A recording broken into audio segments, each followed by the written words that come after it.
And welcome back, everyone. Welcome back to our third broadcast of the day here. Welcome back to ESL Open Cup number 206 Americas.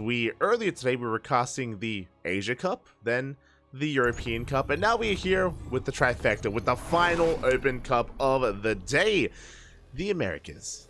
We made it. I was able to get some breakfast in between. I did some laundry. I was able to edit some VODs for like an hour, and then bam, we're back. Let's go. the StarCraft casting just does not end. And a big shout out to some of the people that I see in the chat that were here earlier for EU and even for Asia as well. Oh my god, you're crazy, Bobby, you're crazy. But a shout out to Warehug. I see Locke in the chat, Lord of Terrence, or Terran Lord, of course. Salko, ¿qué tal? ¿Cómo estás? Thank you so much, Chance, for the 100 bits. Thank you so much, do appreciate it. I think there's like a discount or a sale or something going on at the moment, so they can, like, Twitch gives extra bits. So thank you for the bits, Chance. We do appreciate it. Tater Tutor, Becoeta, and Complete as well. And we are diving into our first game, and spawning in the top left-hand corner of Site Delta, we have the American Terran. Representing Storm Gaming, it is Epic. And spawning in the bottom right hand corner, we have the South Korean Zerg player. I should fix the name because that is not quite what he's called. The South Korean Zerg player representing the Platinum Heroes. I believe still representing the Platinum Heroes, if I'm not mistaken. It is 3 Point. Not Soki. Is from South Korea, yes. Is a Zerg player, yes. Is not Soki, is 3 Point. Of course, the up-and-coming, more amateur Korean Zerg player. Just barely missed out on playing last night in ESL Asia, but he is here at least for Americas. For the Americas, and is going to be going for a hatch gas pool opener. Now, 3 Point has been known for being very aggressive and very cheesy at times. So my eyes are definitely on 3 Point for how he does approach this. It's been a while. I haven't cast a 3 Point in a good couple of months. Very long time, actually. Quite a number of months. So I'm happy to see 3 Point once again. I miss him, buddy. I miss him. He used to be more of a regular in the Sparkling Tuna Cup. Nowadays, a little bit less so, as he's going to be taking that third base. Reaper comes in, going to be dancing with the links here of 3 Point, and is going to be able to zone this away without losing too much. One of the links does get very low. Oh, and even the drones a little bit as well. Oof. From here, one drone does fall. A Ling as well. Hey, this is getting a bit out of hand here. This should not be happening. As the final drone does get morphed into the Spore Crawler, and we will keep it alive, thankfully. Whew. But so far, pretty good. Oh no, he's back! No, Epic! Epic, he comes back in. He snipes the drone, 2 dead workers and 1 Ling. Very good trades here from Epic. Doesn't look like a lot, but this early on, this is quite impactful. Behind this, Epic going for a 1-1-1. We have a delayed third TC. A very aggressive build here from Epic. Delaying his third in favor of the Starport. Is going to be going for Hellions into an add-on top. Tech Lab is on the way for, I imagine, Banshee production, and we are going to be quite committed here from the side of the Terran. Quite committed indeed. Behind this, we are going to be settling in as well. We do have a 3 Point going for a hatch gas pool in towards a third base. Going to be droning on up, forcing back that Reaper for the time being. But again, Epic has had a good start. Has already had a good start. We could even commit and throw down an armory and go for something like a Hellbat push as well, just to capitalize. And there it is. Cloak Banshees are on the way. Hellions, they do take down one of the tumors. And oh, they get the second tumor. Oh my. Epic, calm down. Takes down 2 tumors here in the end. Is amassing his Hellions, working towards his Tech Lab for eventually Stim, I imagine. And a 3 Point has been struggling a little bit here to hold on. He has not had the easiest of times here in the early game, and hopefully he is able to recover, as he's now just main hunting over. There's that third CC on the way, but again, this third CC is delayed here in favor of the Banshee harass. And so far, we are not quite set up for that yet. 3 Point, he is aware of the 1-1-1, has gotten eyes on all these Hellions as they do dive on in. They do get the tumors once again. Epic being so annoying here to 3 Point, just shutting down some of these tumors. Oh my god, he almost gets another. There's still 1 tumor active here on the right-hand side. as we're going to be rotating around again, keeping these queens pinned. And while the queens are busy, while more tumors go down, and he goes straight for the mineral line. He goes for the dive. Ooh. Will pull back though. Will pull back will not commit. And here come those banshees. Oh, sorry, Reaper into the main base. Trying to get a read on what's going on. There is going to be a spore crawler in that natural. We do catch a couple of transferring with drones. 2 drones go down. Pretty good trades so far. We have a spore in every single base behind this. Here we go. Banshees are moving out. Interesting. So, okay, so we only invest into 2. Cloak, I believe, has completed here. And even though we have spore crawlers, even though we have queens in position, these banshees can still get damage done.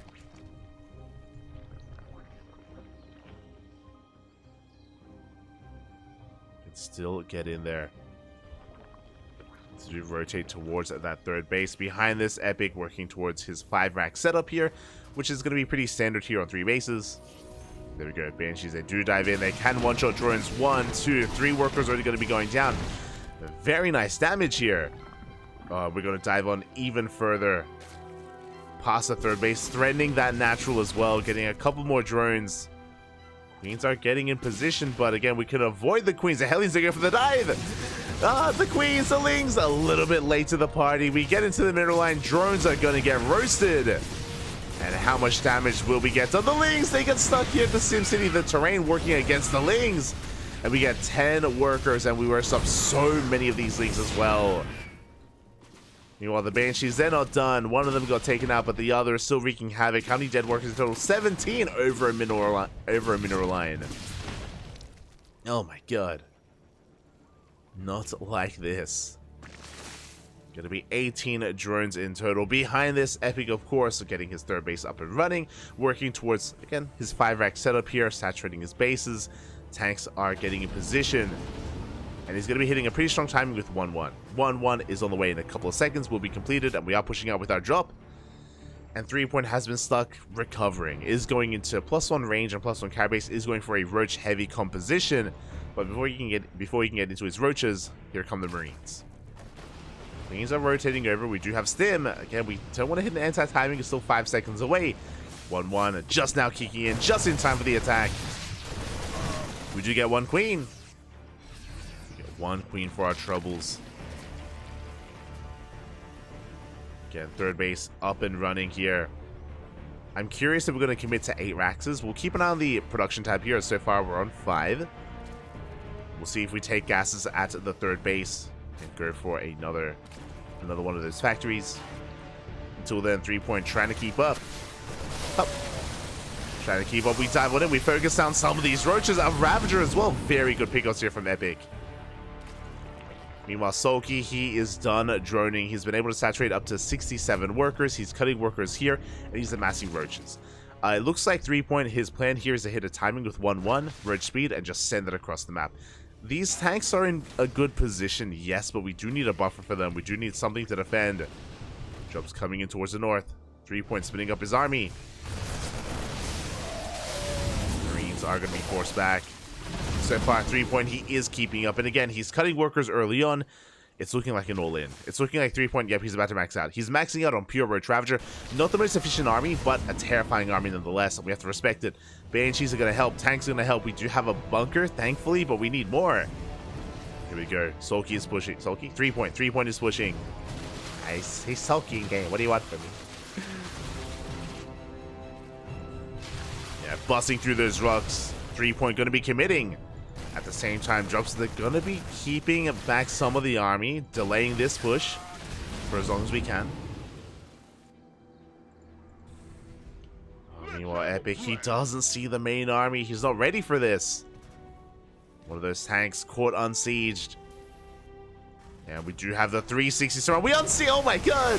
We unsiege at a really rough moment. Going for the re-siege, but the Roach Ravager, it's breaking on through. Very unfortunate timing for Epic. Unsieging everything at the wrong time. Boys are being pulled. 1 tank is wreaking havoc. And it looks like we should be able to clean this up, but 15 SCVs are going down. Ay, ay, ay.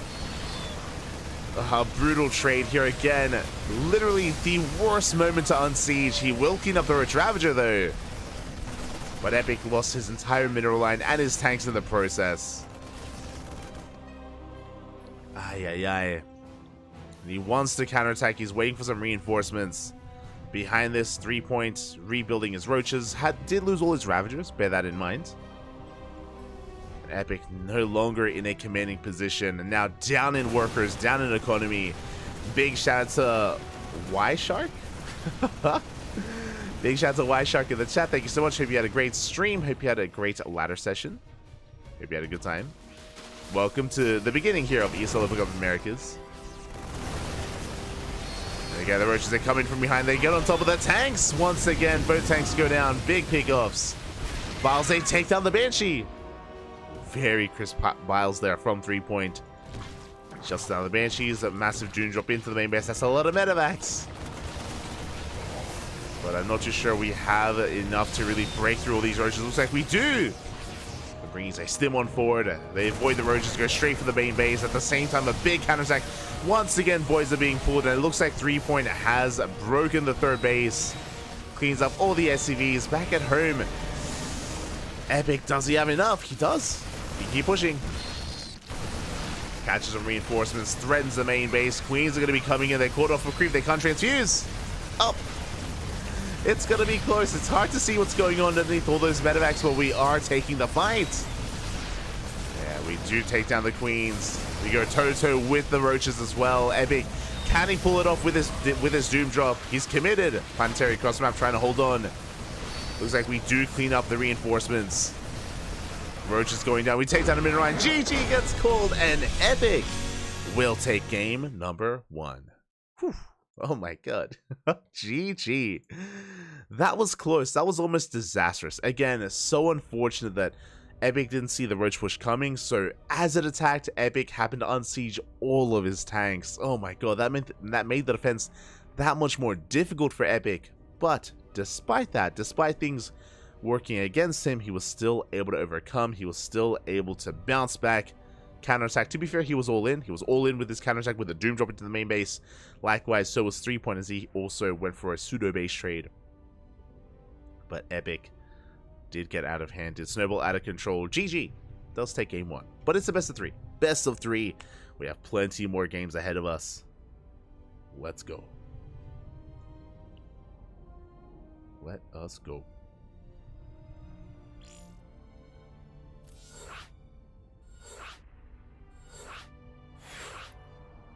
Getting ready for game 2.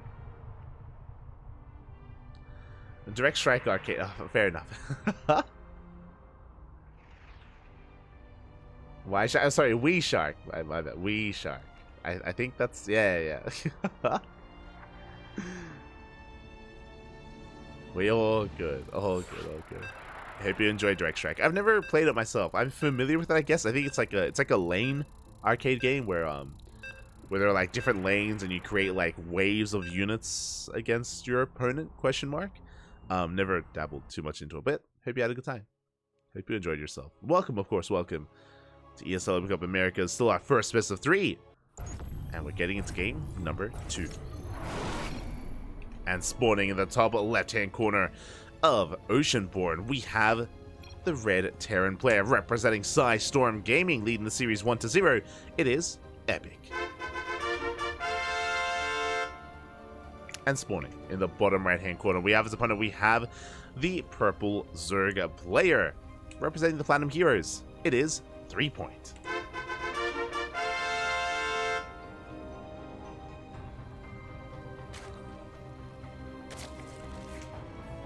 We go. See in chat, worst tanks ever. Prof Nuggy? PhD? What? Again, the tank positioning wasn't bad. It was just an unfortunate unsiege. It was just a really unfortunate unsiege. Epic didn't have eyes on the main army, so he wasn't aware that a push was arriving. Ooh, as 3 point is looking to make use of his aggressive nature. Again, for those who are maybe unaware of 3 point, he's a South Korean Zerg player, very aggressive typically, and he is going for a gas first. Gas pool into hatchery opener with a faster gas guy, so we can go into a roach rush, we can go into a bane bust, we can go into a link flood. We have options available here for 3 point, so we'll see where our gas is going to be spent. There's that hatchery on the way. Meanwhile, Epic back at home, just going for a standard opener himself. Should be going for an SCV scout to get a read on what is happening. There it is. SCV is moving out. With this SCV scout, he's going to be confirming the delayed hatchery, and we'll be trying to get a read on exactly what is happening, whether it is a roach warren or not. Ling speed is being researched. We don't pull out of gas. This could be a Bane bust. Again, it does take 50 gas to throw down the Baneling Nest. We could also still go for a Ling speed as well as a Ravager all-in behind it. Very committed regardless here from 3 points, as you don't stay in gas without good reason.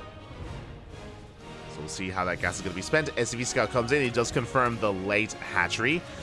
The Lings, and ooh, I think he saw the saturation. Not quite. There it is. There's the Baneling Nest. So once the SCV Scout goes down, Bane Bust. Bane Bust is upon us. Oh boy, and this is gonna hit like a truck. Epic back at home in the dark. He's keeping his Reaper back at home, which is what you should do. The Reaper is back at home because Lings are moving out across the map, and if the Reaper left, then the Lings would delay the CC. And for all Epic knows, it could just be pull first into a macro game. Like, that is not unheard of. But here we go. The Lings are keeping this Reaper back at home, which means we don't know what is coming up next. We don't know what is happening.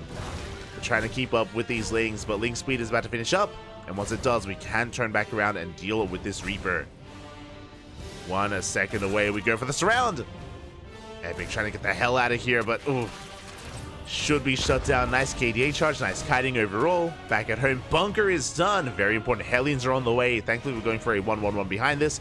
The Bane Bust is upon us. And again, we have not seen any of this yet. We don't know how committed. For all we know, it could just be Ling speed. Now, Hellions going to be crucial here. They do so much to the Ling Bane. They do confirm. Banelings have been confirmed. We do pull back instantly. Pulling back behind the wall. And the Banelings, they're not going to be wasted on the depot. Sorry, on the bunker. They're going to be spent on the depot, on the reactor as well. And Hellions, they're flooding on in. And we're going for the Banelings. Can we focus them down? No! They're getting into the mineral line. And we're going to get some big connections as well. Up! Oh, we take down 9 SCVs already. The boys have to be pulled, and SCVs are falling left and right. Another Baneling rolls in. And it looks like there's just too much here. We get into the middle line. We focus down every single worker. There's one cyclone. It's not going to be enough. GG gets called, and 3 points will tie up the series 1-1. GG. GG, well played. And again, when it comes to Epic there, I understand the logic when it comes to keeping the Reaper back at home, just to make sure that your CC isn't delayed, but the risk you take is that you don't see if it's a Bane Bust, or it could have even been a Roach Rush, and we could have seen a similar scenario even with Roaches and Ravagers as well. The fact that the Reaper was kept at home did mean that anything could be coming, and he just was not ready for it. Did go for a safety bunker, which helped, but as we saw, was not enough. And 3-point did snowball out of control. If he was aware of the Bane Bust, we probably would have seen not the bunker on the low ground, but a bunker on the high ground instead. Would have had a secondary wall behind the depots, just so even if the Banelings did bust through the depot wall, there'd be another wall behind it to be spent on. Hellions, of course, behind that. And yeah, we would have seen a much more stronger defense there. But again, Epic was in the dark. And now we're getting into game number 2. Sorry, game number 3. And spawning in the top right hand corner of Solaris, we have the American Terran player representing Sidestorm Gaming, forced into the A smash, looking to fight back. It is Epic.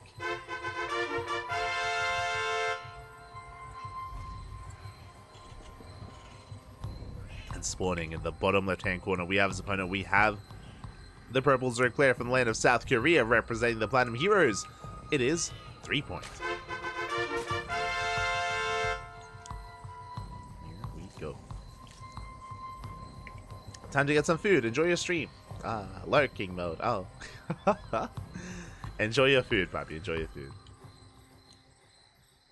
Have a good time, Papi. Have a good time. As 3-point is going to be going for a hatch first. Is going to be going for this time, a much more standard hatch gas pool opener. Everything is on the up and up.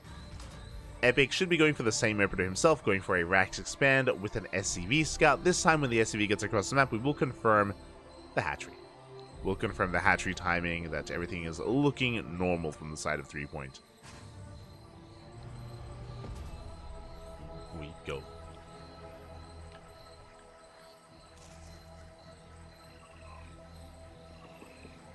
As we are going to be settling into what seems to be a normal game, but I did mention before that 3-Point is arguably the cheesiest Zerg player in all of South Korea. And in saying that, even though the opener is standard, we can still go for some Roach aggression. I mean, we saw it in Game 1. We saw a 3-base Roach all-in, basically, at a 3-point in Game 1. And we could see something similar here on Solaris as well. Or we could go in a different direction. 2-base meter on the table. There is a lot on the table here as the SCV Scout is going to be coming in. And we confirm the hatch first. This time the SCV races back home. We've seen all we need to. Reaper's moving out. No reason to keep the Reaper back at home either. So, yeah, so far, really nice scouts. Really good reaction out of Epic. Going to be able to settle into our next game. Third base is being taken, and the Reaper, last time the Reaper was able to get 2 drone kills. We'll see if we can make some magic happen once again as, ooh, 3-Point this time invest into 6 lings, not just 4. So the standard investment is 4 lings, but looks like 3-Point he is respecting this Reaper of Epic, and he did overinvest, or he invested a little bit harder. 2 lings go down though. Pretty good trade so far. Pretty good trade from our Terran player. Oh, he wants that tumor. He wants the tumor, Pop. Can he get it? Ah. He's going to pull back behind this. We do see Epic getting into, once again, a 1-1-1 opener. Okay. You have my attention.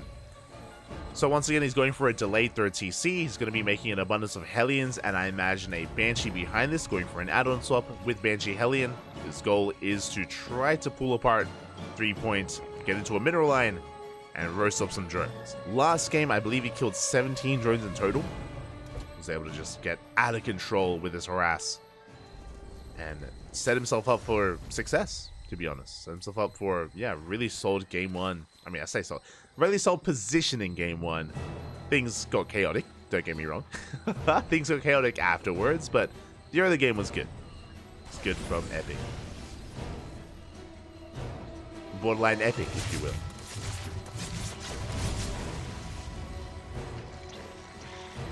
Meanwhile, oh my god, this is a sub 4-minute lair. Around a 3-minute 45 lair timing, very early here for 3-Point, and this could be a couple of different things. If we take a second gas geyser, this could be a 2-base Ling Queen Nidus all-in. I'm feeling a Nidus all-in. Otherwise, if we take a 3rd and 4th gas alongside the 2nd, this could be 2-base Muta. But with all these links amassing, it's going to be Ling Queen Nidus all in. Again, the Overlord is in position. Epic at the same time trying to go for a bit of a counterattack, trying to find a way in. Banshees are on the way. We're going for a 3rd CC behind this. I think I favor Epic's position, I'll be honest.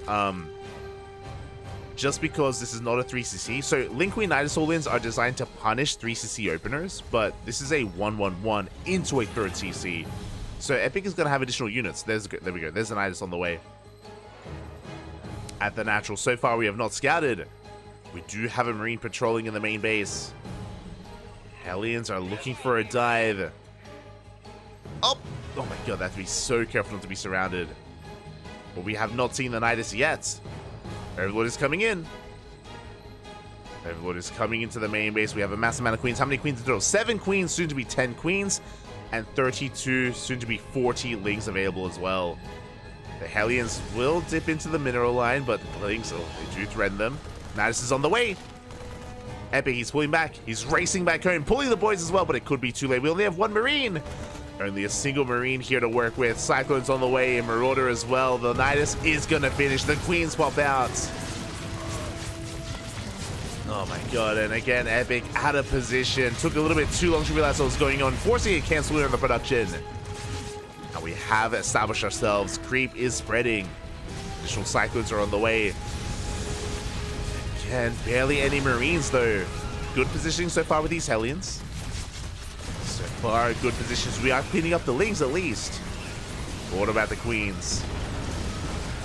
What about those Queens here? Marauders are barely coming out. We have our Cyclone. We should be able to bring down one of these. That's going to be a kill on the starport. Oh, we got to surround on the Cyclone as well. We do get surrounded. Boys are being pulled. Lings, they come in from behind. They eviscerate the mineral line. And it looks like it's just too much. It looks like Epic wasn't able to scout this ahead of time, wasn't able to be back at him in position, and we are snowballing out of control. 3-point has done it. 47 SCVs go down. The Queens, they still transfuse. They refuse to go down. The Hellions are doing what they can, but again, there's no answer for the Queens. Not anymore. As we have taken control of the main base. Hellbats are waddling in. We were going for a Hellbat push, I guess. But GG gets called, and 3 points will take the series 2-1, advancing on to the next round. GG. GG, well played. Again, 3-point, the cheesiest Zerg player in South Korea, and always entertaining to watch. Very committed with his all-in there, going for the Link Queen Nidus all-in. Unfortunately, because of the rush distance by ground on Solaris, by the time Epic realized what was happening, it took him far too long to race back home with those Hellions, and he could not stop that Nidus.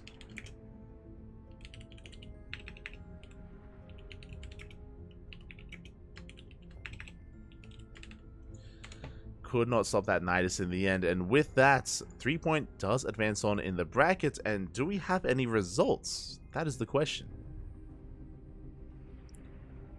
Do we have any results coming in as we do switch our scenes over? Try to catch up on what has been going on. Quickly scrolling on down here. Do we have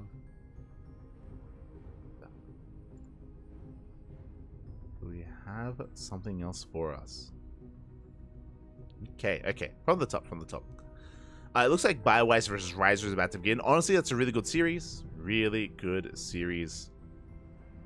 But we'll catch up here in the brackets, and we'll wait for our next opponent.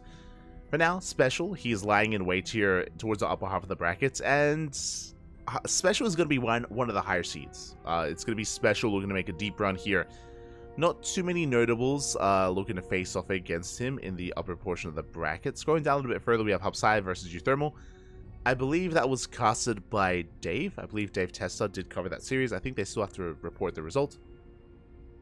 Scrolling down, we have Holden versus Applejuice. Best of luck to Holden, as I imagine he's going to be advancing on. Facing off against Euthermal. Scrolling down here, we have Jason versus Rengen into Matt. Not familiar with Matt, but Jason versus Rengen is going to be a good series. More notable players in the NA scene. Scrolling down, we have Disc taking down Requiem 2-0. Disc, he's going to be the big name, actually. Disc is going to be favored to make it to the semis to face off against either Euthermal or Special. I think Euthermal and Special are the two favorite players here, then into Disc in the semis. Again, not too many other big names that can really slow them down, but wish them the best. Do wish them the best here. Scrolling down a little bit further, we have Jeshi waiting for the winner of Vanish and Porphorion. Oh.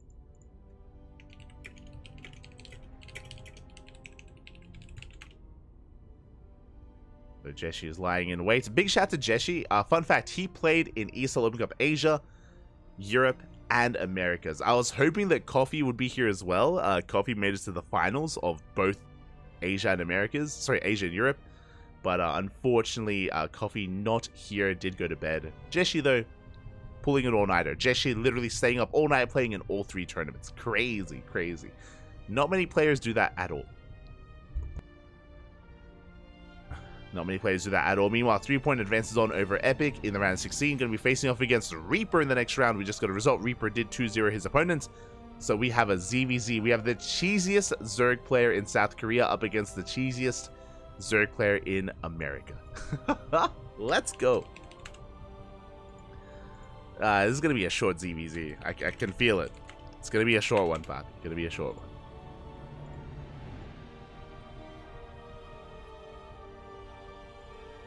Here we go. We'll set that up. Scrolling down a little bit further, we do have Riser versus BioWise. Again, that's going to be a really good PBZ. Riser is a Protoss, BioWise is a Zerg. So wish them the best. That just started. And at the very bottom of the bracket, we have Full Heart versus Meower Doom. That's going to be a PBZ. I believe Full Heart is still playing Protoss.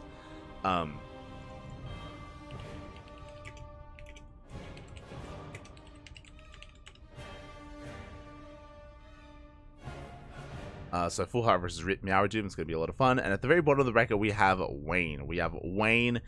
who is one of our only big notable Europeans other than Euthermal, if I'm not mistaken. Yeah, Wayne is going to be the other favorite player here. Wayne versus Binsky in a ZVT. That looks like a lot of fun. That looks like a lot of fun. Wayne versus Binsky, Papi. I love Binsky. Spaghetti boy. Let's go. Big fan of Binsky. So best of luck to Binsky. He's an American Terran player. Pretty good ladder hero, actually. He's a very, very powerful player in his own right.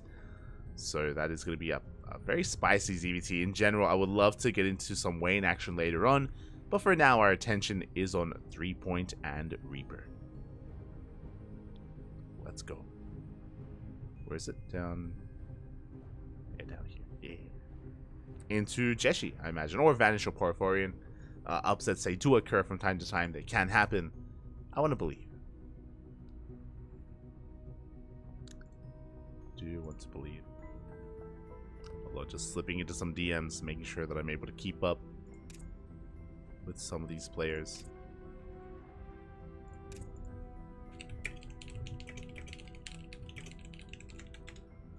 Actually, I would love to know if 3-point is still in the Platinum Heroes. I'm actually not entirely certain. Not certain. What a grind mindset, right? He's on that grind, Bobby. On that grind. My boy. I see. Oi, Stephen Curry. Why didn't you sign up? Why didn't...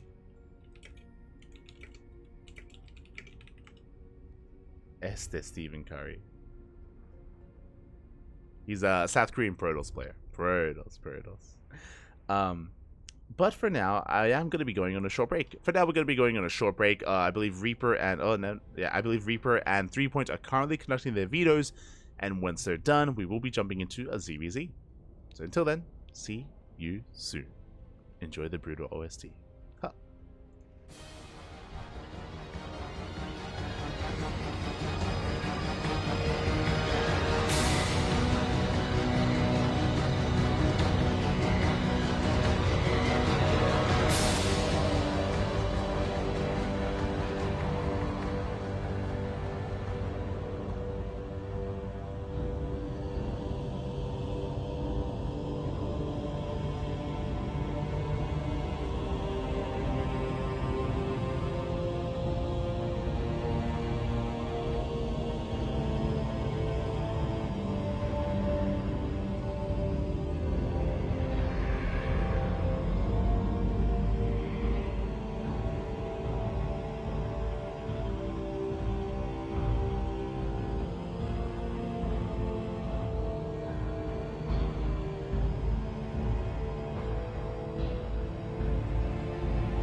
And welcome back, everyone. Well, I have to fix this up.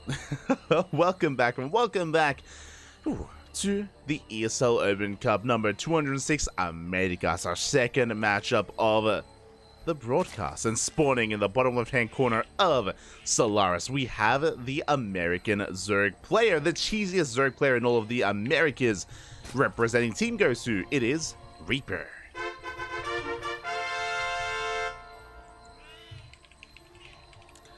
And spawning, spawning in the top left-hand corner, sorry, top right-hand corner, we have his opponents. We have the South Korean Zerg player, the cheesiest Zerg player in all of South Korea. Going for a 12 pool, it is 3 points. Ooh, uh-oh, we have a 12 pool from 3 point up against a 15-15 out of Reaper. How do I feel about this? Okay, so a 15 hatchery should be leading to a 15 spawning pool, which means faster queens. This does mean that we will get a little bit earlier lings than a normal hatch gas pool. I think I favor Reaper here. I think Reaper is in an okay position because 3 point is going to be expanding. He's taking his natural. This 12 pool is not an all-in. It's designed to kill workers to get ahead, and then you macro behind it. So not all-in here from 3 point, but still very aggressive nonetheless, as lings are flooding across the map. Reaper does spot the lings here in the center of the map with that Overlord. He's aware of what's going on. Cancels that gas geyser. Boys are being pulled to the low ground. And we will need lings here as soon as possible. Ooh, can we actually hold? Show us what you got, Reaper. So far, again, just trying to buy some time with those drones. Dancing with those lings. We have 6 lings in production. Queens as well. Queens as well. So far, so good. Huh. You can see the delicate dance here from Reaper. Okay, he wants to keep his workers alive. He's trying to force those lings off the hatchery. The hatchery taking a lot of hits. And the boys are being pulled. Not committing with that much more this time. It's going to be close. The hatchery is getting so low. Oh my god, we get a surround. We do clean up most of the lings, but it looks like the hatchery, no shot. It's gonna go down. A massive loss here for Reaper. He pulled the boys. He did not save the hatchery, and now Reaper is in a really rough position. That was so close as well. We almost defended. We were almost able to hold on. Back behind this, spine crawlers are on the way. Spine crawlers are in production. Queens are coming out as well. 3 point, he has done enough at this point. We are committing to a counterattack, but we need to get damage done. We need to, and I don't know if we can. Okay, the queens are in position. We do get a decent surround on a ling or maybe a spine crawler, but so far we get nothing. We don't pick anything off. 3 point is able to back off as well. And Reaper has a lot of recovering to do. Is droning up here on one base. No gases have been taken yet. And is stuck long distance mining.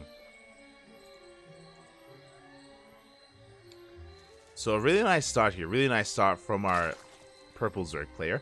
Now, the downside here to his opener is that he did invest in 2 spine crawlers. These 2 spine crawlers, that's 2 less drones, that's 200 minerals. This is actually a big commitment this early on here. So as a result, Reaper, oh my god, he's going for a macro hatch at the low ground. He's looking to ling flood, question mark? Okay, I'm curious. Very curious. Things they will try to engage. So far, Reaper pulling back. Nice micro, but it looks like in the end he is going to be slightly overpowered. It has to back off. Queen's going to be dipping into the main base. We're going to be shutting this down. Gases are now being taken here from both players. 3 point, of course, with the worker lead. Now, Reaper, with this hatchery on the low ground, he's going to be committing to 2-base play. We'll have extra larvae to work with. This is true. He has some better SimCity here to defend back at home as well. He's got that choke point working for him. And I'm curious where we go from here. Do we go 2-base Muta, for example? We are still amassing gases here. Yeah, going 2-base Roach makes a lot of sense. Evo Chamber Roach Warren. Link speed not being researched for Reaper. And 3 point going to be able to take advantage of this and take his own third. So 3 Point does have a better economy, and he should maintain that better economy by taking the third base. Meanwhile, it's going to be on Reaper to either catch back up or go for an all-in. This looks like a 2-base all-in setup. Lair is on the way. Curious how Reaper pieces this all together. Ooh, especially with 3 Point going for Carapace. Oh, wait, what? 3 Point, he is going for a 1-1 mass Ling. He is not, I assumed he was going to go Roaches, but no, he's massing Lings instead. Very bold move. So there's good and bad with this. One, Reaper doesn't have any Bailey Nests. No Bailey Nests to defend, so defending against mass Ling is going to be a little bit more difficult for him to accomplish. I imagine the goal here is that basically 3 Point is hoping that we have a 2-base push. He's hoping that the Roaches move out, and by the time they move out, we're going to have 1-1 upgrades, and we're going to have a mass amount of Lings to surround, to engulf the Roach army, and to clean it up. Like, these Lings, I don't really think they're designed to break this wall. They're designed to swallow up Roaches, and we reveal the Lings to the Overlord, actually. Okay, behind this, Roach Warren is in production. We're droning. Looks like we're looking to contain. Again, I don't think we really want to commit here. He does dive on top of the wall, though. Gets some decent surface area here, but yeah, this is not the best trade. Has to back off. A couple of Lings did fall. But again, what the power of these Lings here is basically if anything moves out, we can get us around. He wants maybe even a Queen. Oh, he's going for it! The Queens. We'll keep it exposed, but the Roaches do come out in time. Reaper will defend. Overseer comes in. We don't get to see much. Reaper is still in the dark. Behind this is going to be Roaches. So again, 1-1's finishing up. We can go into +1 range. Yeah, there we go. Oh wait, sorry. +2 range on the way here for Reaper. Committing with Roaches, being quite defensive here, trying to get up to a third base. 3 Point, of course, enjoying his better economy here. Oh, I say that. Yeah, he's got a couple of workers, sure, but he's still hyperfixated on an army, and we're pushing. There we go. We have Ravagers and Mass Ling. The goal here is the Lings, they lock down the army, they get us around, and then the Biles connect. Here we go, Reaper joining a little bit too much. And the Roaches are coming in, we're looking for this around. And we do lock down the army. There are the Biles locking down the army, and we connect. We completely annihilate the Roaches. And with that, that's going to be the end of the army of Reaper. He has barely a handful of Queens remaining. 3 Points, going for the kill shots. Going for the mass surround with the Biles as well. And with that 3 Point, he denies the third base. Rotates towards the natural. Gonna be threading those Queens. Takes out the Evo Chamber. +2 was denied. Behind this 3 Point, going into Mutas as well. I mean, he's in control. Whilst, oh my god, they almost take down the Roach Warren as well. Yeah, a couple of extra shots and the Roach Warren is gonna fall. Big pickoff. Backup Roach Warren's in production. Reaper going for a reactive Spire, but he's down. He's behind when it comes to the Spire timing. It's already on the way for 3 Point. And this has just been a rough road to recovery here for Reaper.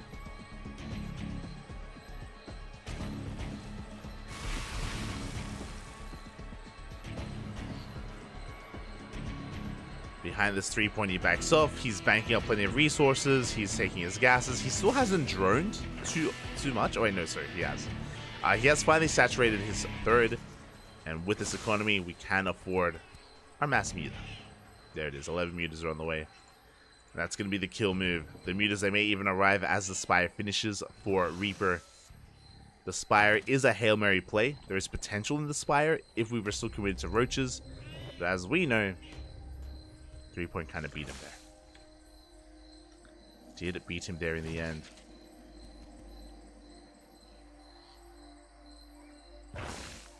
We got +2 melee on the way. Mutas, they have hit the field.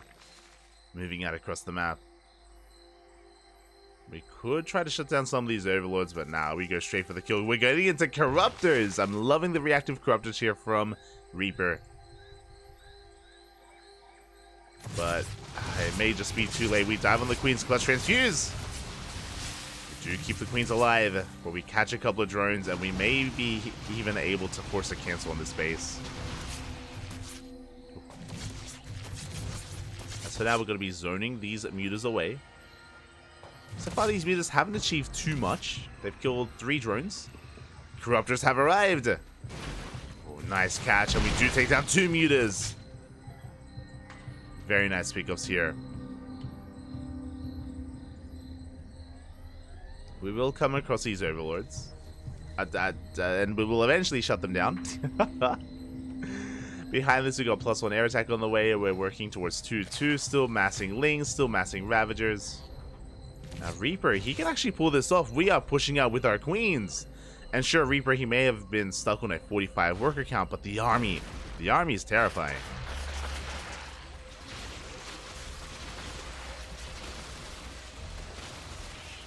Here we go, the rocks are being knocked down, the queens have arrived. Show us the files on the spine crawlers.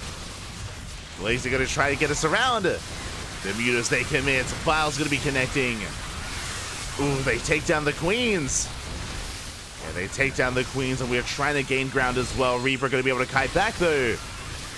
As long as he avoids the biles. Ooh, even forcing some friendly fire. And Reaper, he has momentum. He can keep pushing. He cleans up all the mutas. The corruptors, they are a little bit lackluster here. They don't have as much to do. They can caustic spray down one of these buildings. Yeah, they're going for it. They're going for the spine crawler. Going for the spine. Pulling back. Getting on top of some of these roaches. Sorry, some of these overlords. Some of the yeah.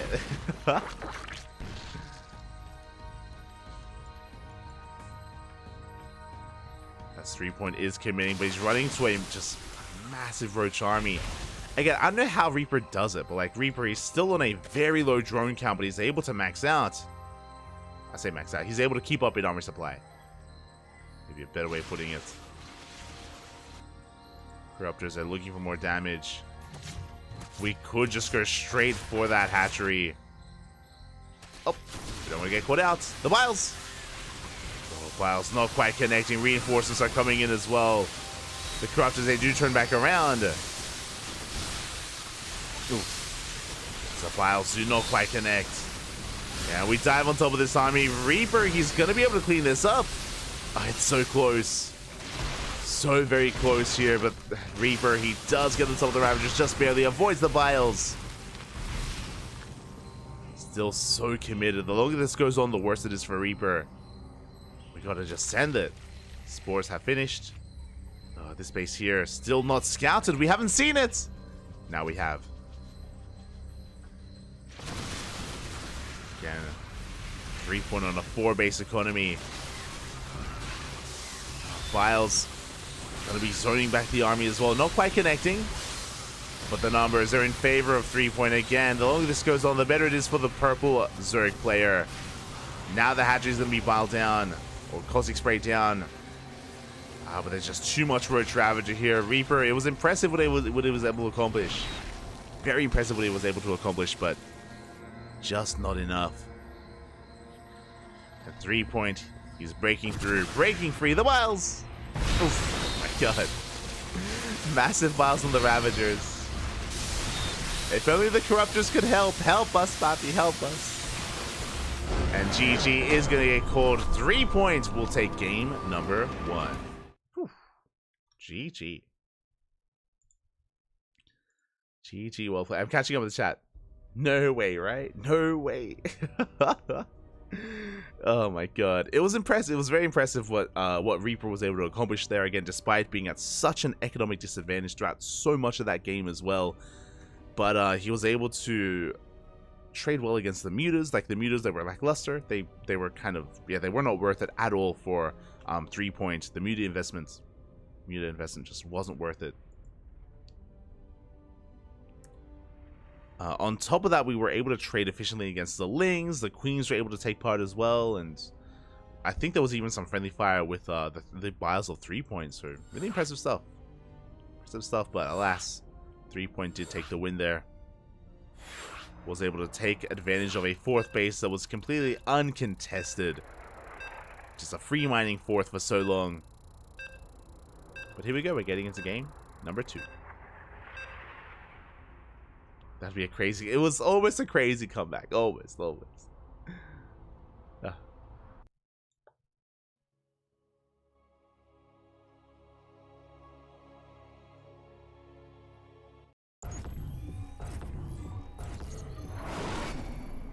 And spawning. Oh my god, they keep switching. Bam. Spawning in the top left-hand corner of Site Delta, we have the green Zerga player from the land of the Americas representing Team Gosu. It is Reaper. And spawning in the bottom right-hand corner, we have the purple Zerg player representing the Platinum Heroes from the land of South Korea. It is 3 point.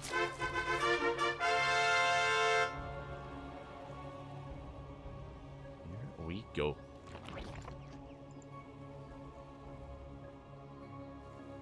So we are going to be settling into this.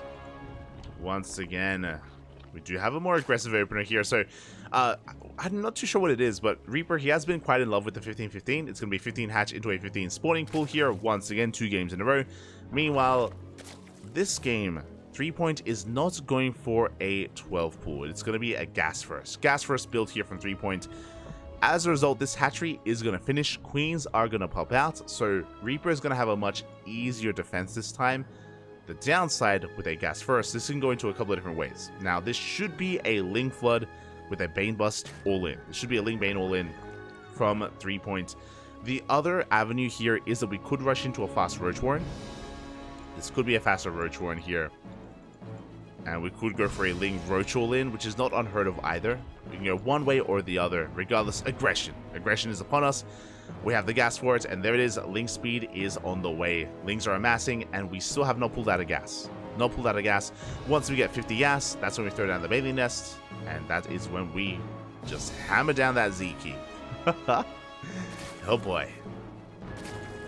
Here we go. Across the map, Reaper again. He's just droning, getting his queens up and running. We do have the gas for it, and there is that Bailey Nest. There it is. So it is just going to be a Ling Bane Bust from our Zerg player from 3 point. Just a Ling Bane all in. And for the time being, Reaper's in the dark. He does see the Ling, so he's aware of the pool first. He saw the timing of the hatchery, so he knows it is a delayed hatchery. He's aware of that at least, but he doesn't know how early the gases are. That's the problem. It could just be pool first.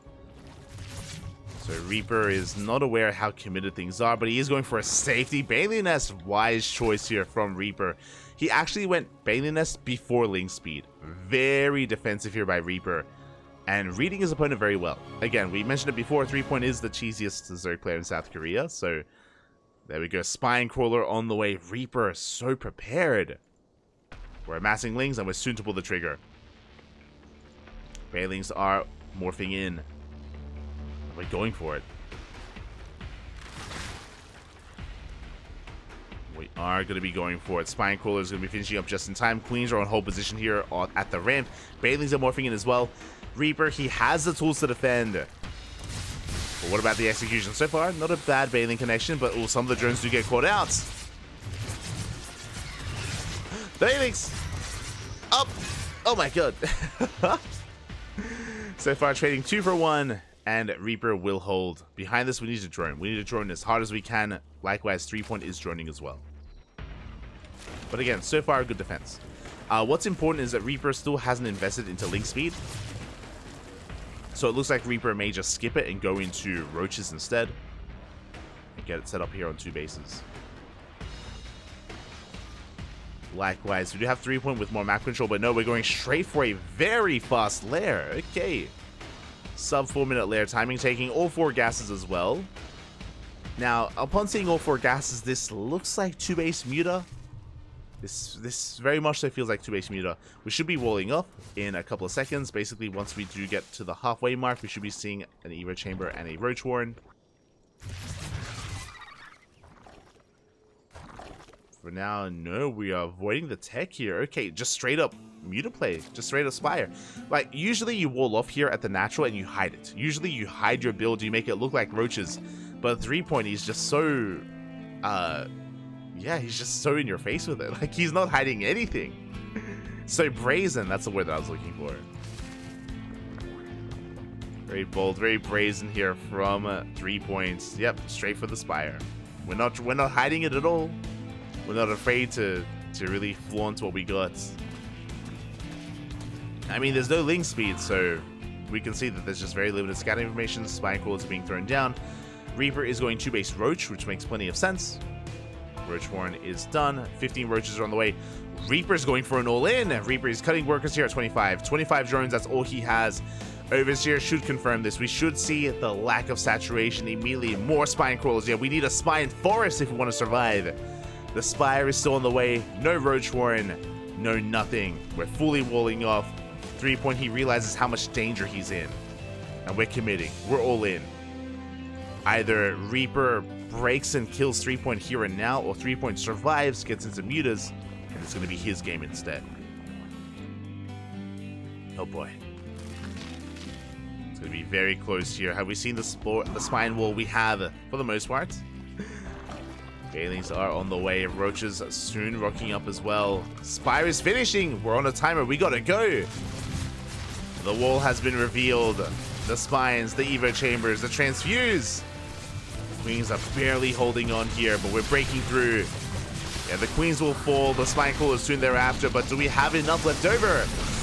The spine crawlers are going ham. Bailey's there waddling into the mineral line, but they don't make it. They don't make it into the mineral line.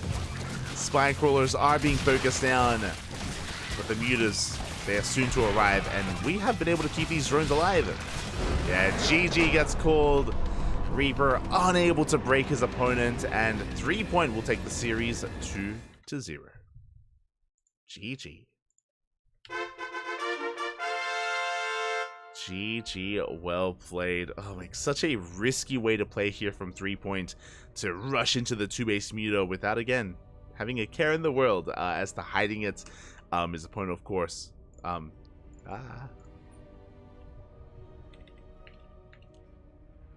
his opponent, of course, was able to recognize what was coming his way. Did, of course, scout the natural, saw the lack of saturation, walled off in the end, and GG.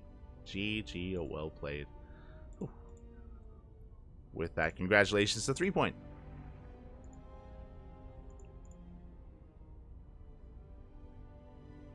Congratulations.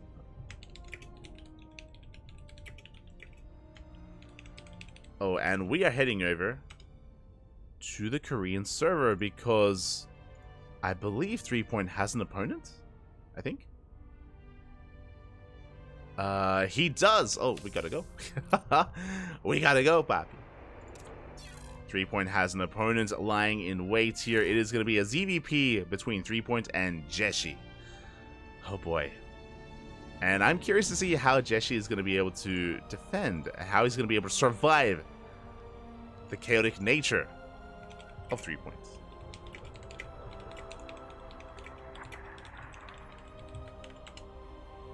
Here we go. Again, we were able to cast Jeshi last night. I said last night, hours ago at this point. Not too long ago. We were able to cast Jeshi during ESL Open Cup Asia, and now he's here in the Americas. He was also competing in Europe, but we weren't able to cast him in ESL Open Cup Europe, unfortunately.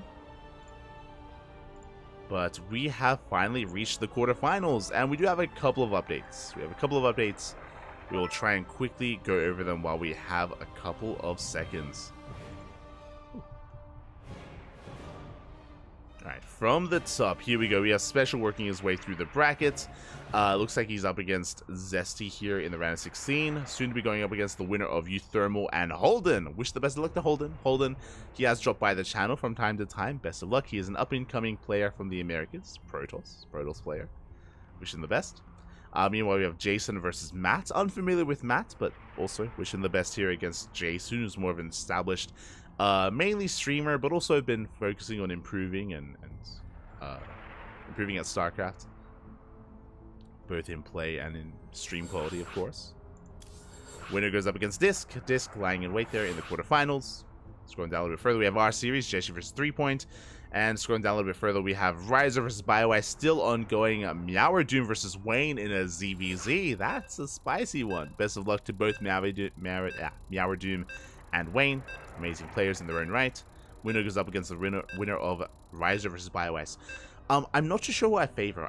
Part of me wants to favor BioEye against Riser, but a lot of it comes down to who's in form. You know, both these players are part-time, they play whenever they can, but it's not really their main focus, so uncertain.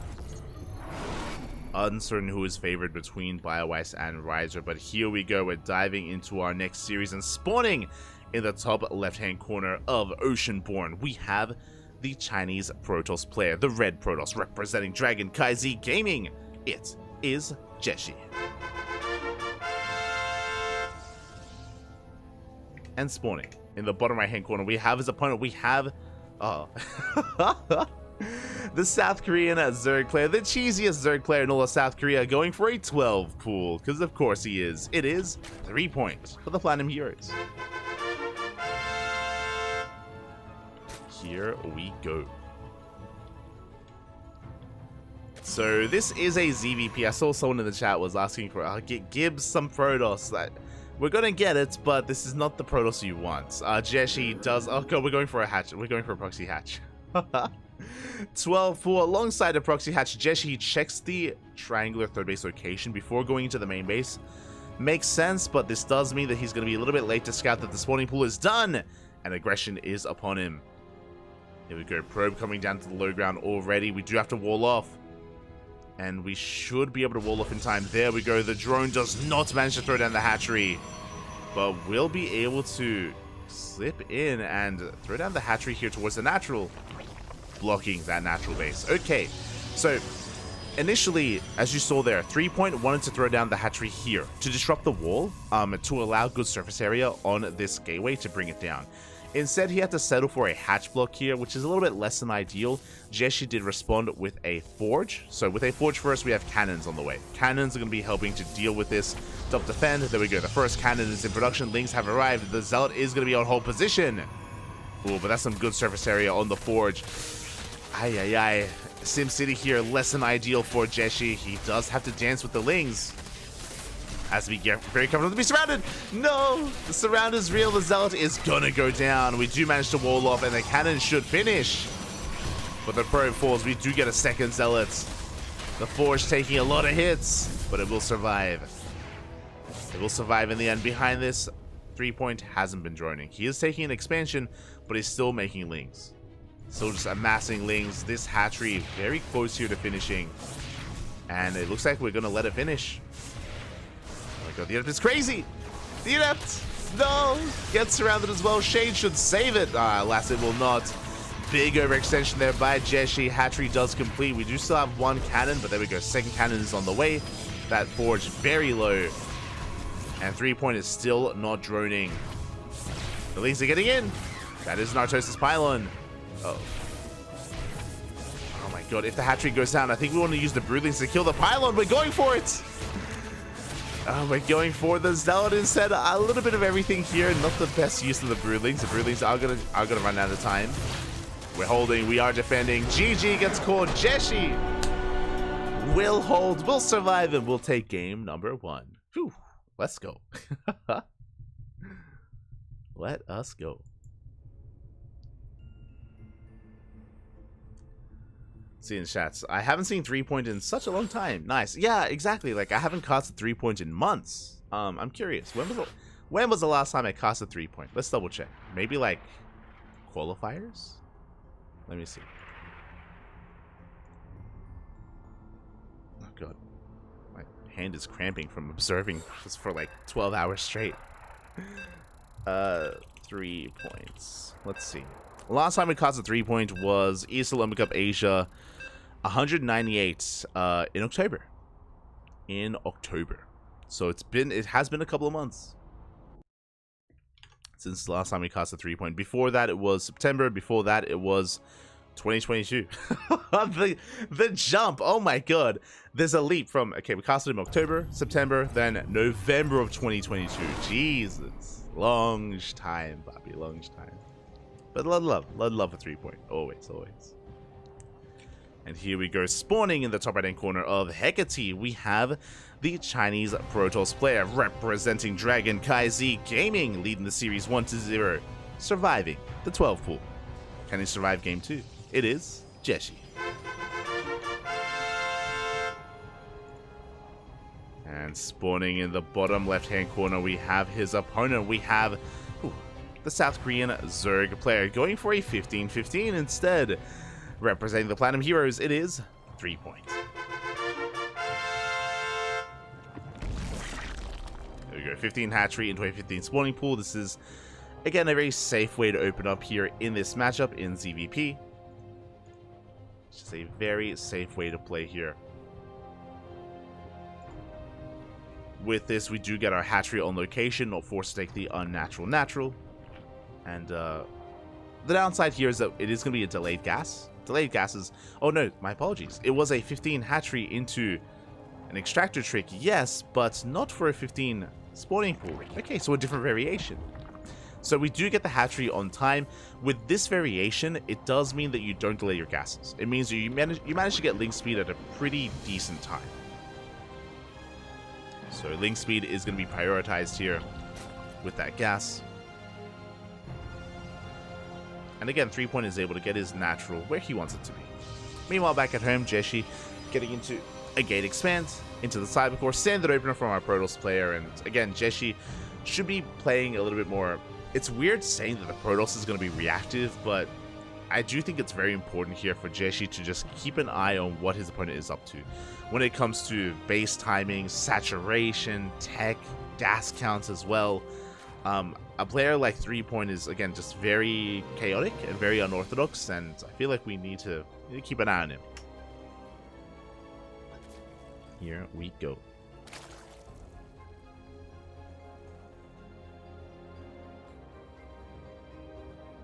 Why is he not the Protoss want to see you interrupt your sentence? What did I say? I don't know what I was saying. I think I was meant to say, oh right, no, yeah. I was saying that like you were asking for a Protoss player, but this is not the PVZ you want to see, not the Protoss you want to see, the PVZ. Just because 3-point's cheesy, just like unlikely that we're gonna be able to sink our teeth into like the mid game or the late game. I hope we do, but that's what I was getting at. As I think I was interrupted by the 12 pool. Meanwhile, back at home, Robo Opener. I think I like this. So with a Robo-based opener, we can gain access to faster immortals. This should be a Disruptor drop. This should be a Robotics Bay with a Prism as well, but I'm curious how Jeshi brings this all together. Whether it is going to be a Disruptor drop or something like a Soul Train. We have Sentries on the way. Could we be getting into something like an Immortal Sentry-based all-in? There's that Warp Prism. Another Gateway. No Robotics Bay. Uh-oh. Jeshi is looking to be the aggressor himself. Meanwhile, behind this, a very early Roach Warren from our Zerg player. He's going to be joining up a little bit, taking a second Gas Geyser. Oh boy. So this is looking like a 2-base all-in. This is looking like a 2-base all-in from our Protoss. War Prism has arrived. Stalkers are on the way. As I talk about this all-in that is amassing from our Protoss player, likewise 3-point isn't droning. He's droned up to 38, true. He's droned up to 2-base saturation somewhat, but he had a really early Roach Warren, and we see why. Lings and Roaches are on the way. So we have a 2-base Immortal-based all-in up against like a 2-base like, Roach all-in with Lings. Who do I favor? I think I favor 3-point here. I think he has more potential early on just because we don't have the Immortal yet. The army has been revealed. From here, Jeshi can transition. We have, there we go, Tech on the way. Forge and a Twilight Council. Again, we are delaying the 3rd base by so much, but I think it's a wise choice against 3-point just because of his lack of saturation. Again, 3 point. He has a third base, but no mining. 0 mining at the third base. He's still just amassing lings, and the roaches are moving out. So again, 3 point is all in. He's looking to end the game.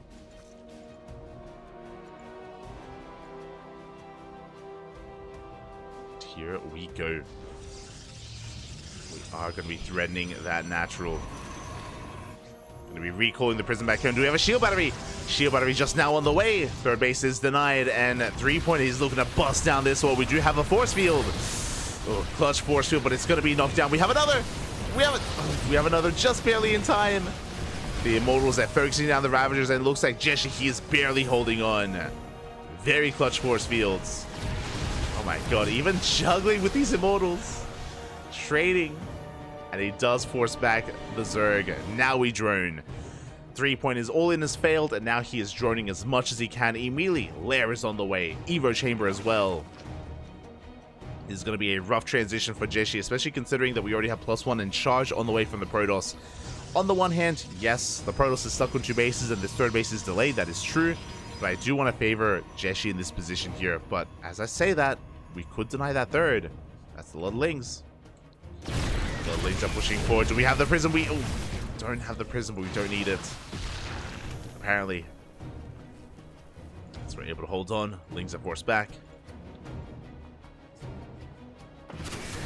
The Miles! No! Jeshi, not looking, not paying attention. The prism goes down, full of stalkers as well. Very nice pick off here from 3 points. Very nicely done. As he is running up hard, getting up to 62 workers, 3 base saturation. Just now working on roach speed and +1 range. Now, to be fair, even though, we're droning up hard, we're getting the third base up and running, Jeshi's army is still terrifying. 4 Immortals. He's got 4 Immortals. He's rebuilding the War Prism, getting into a Temple Archives for, of course, Archon production. So this can still get out of hand quite easily.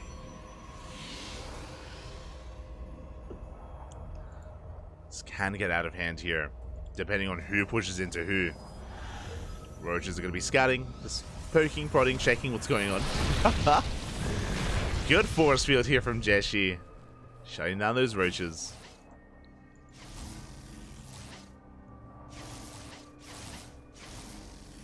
Does shut them down. Meanwhile, we do see that 3 point is transitioning from a 2-base all-in into a 3-base all-in. He's droning up to 63. He's getting a 4th hatchery, but I don't think he's going to drone up more than 66, which is 3-base saturation. This is very similar to game 1 of 3 point versus Epic, if you remember. Against Epic, he cut workers, I think, at 67 and just maxed out on Roach Ravager. And it's looking like a similar story here, where there's no Bailey Nest, there's no Infestation Pits, no Hydrogen. As I say that, we are squeezing out a couple of workers, but this is still like within the parameters for a 3-base all-in. And yeah, 3 point he is maxing out. Is maxing and is pushing. Oh, Jeshi moving out as well. This is a bold move from our Protoss player. I do think Jeshi would have the defender's advantage, and he would be favored if he were to defend at his third base. But pushing like this is a really risky maneuver. Yeah, he's backing off. Behind this, charge will open into the main base. We are buying time, forcing 3 point to turn back around. 3 point has maxed out 200 supply on Ling Roach Ravager, and Jeshi, he does make it back home. I was really concerned that he was going to fight out in the open, and that would not have gone well for Jeshi, especially with surround potential. Speaking of, here comes the army of 3 points. So far, decent force fields, but we don't really trap too many units. What's going to be coming in across the map? There's our tech, Infestation Pits, and a Hydrogen on the way. 3 point is looking a little bit further on. It's working towards that next tech. Meanwhile, Jeshi's commencing disruptor production. So far, only 1 robo, so you can only make 1 disruptor at a time. Ling's going to be threatening a dive. They do get in! The Nova! Oh. Nova will connect, shaves off some of those Lings. At the same time, yeah, he's going to have to respond. They're going to have to turn back around. Disruptor goes down to the natural. Lings, they get into the mineral line. The main armies are clashing. 3 point doesn't achieve too much here, though. He's bleeding out a lot of roaches. Oh god, so many roaches go down. Again, the +2 zealots. At the same time, they get across the map as well. They get a surround, and they're looking for a kill on this hatchery. And I don't think we can save it. Yeah, the hatchery will go down.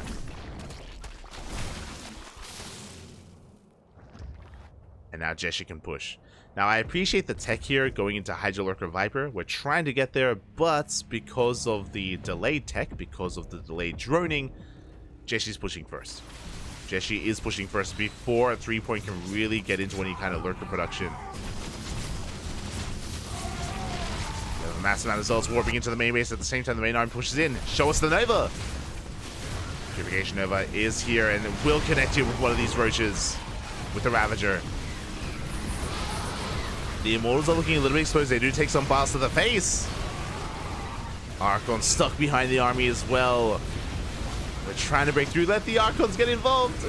So as the Immortals, they're looking very exposed here, being forced back. Nova goes up.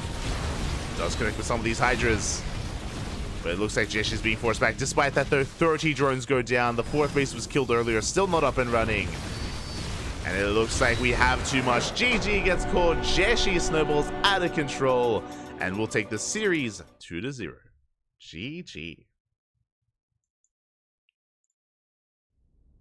GG, well played. Again, we initially had a 2-base all-in from 3 points in game 1, followed by the 3-base all-in in game number 2. But alas, Jeshi was able to keep up with him at every turn. Was able to shut him down as well. Again, the transition from 3-point was too little too late. The droning from 3-point was also too late as well. And with that, we do have Jeshi advancing on to the semifinals. GG. GG, well played. And he's going to be facing off against the winner of BioIce and Wayne. BioIce took down Riser. GG.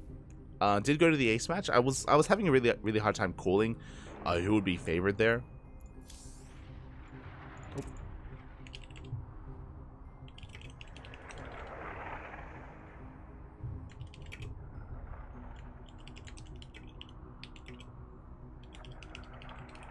As I let them know the score here. But yeah, I was having a really hard time like picking who would be favored between Riser and BioIce. Regardless, BioIce did advance on 2-1, and up next we have either Wayne versus BioIce or the winner of that series up against Jeshi. Let's go! Exclamation mark B in the chat if you guys want to have a look at the bracket yourselves as we try to catch up with some of these updates. Okay, from the top, Euthermal did take down Holden 2-0. Special took down Zesty 2-0, and we have Special versus Euthermal in the upper quarterfinals, as to be expected in that TVT, unless Euthermal does play random.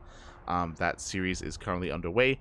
Scrolling down a little bit further, we have Jason versus Disc in a TVP. I do still favor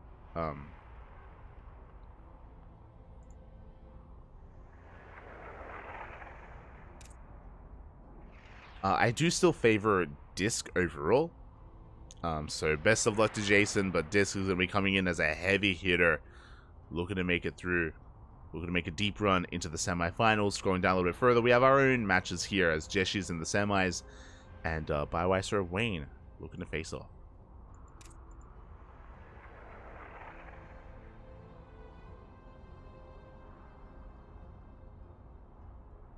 They are looking to face off.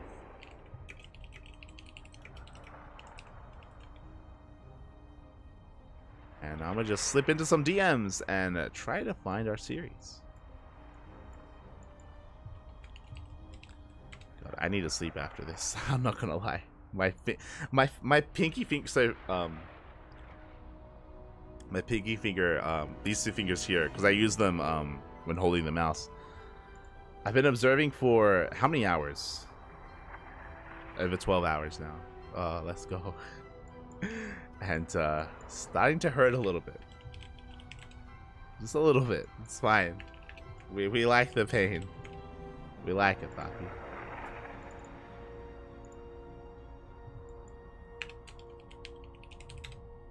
Again, we started casting last night, 8 p.m. 8 p.m. with ESL Asia, then into Europe, and now here into Americas. I did sleep 1 hour. I did manage to sleep for 1 hour. That is true.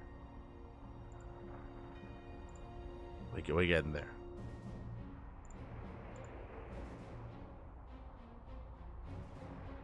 Okay, well, it looks like we have our next series. It's going to be a fresh best of 3 between Wayne and BioIce. Okay, so yes, this series here, yet to begin. So we will be jumping into Wayne versus BioIce, then into Jeshi, then into the grand finals. We have 3 series left. I'm ready for it. Whew. I am ready for it here. Don't forget to stretch.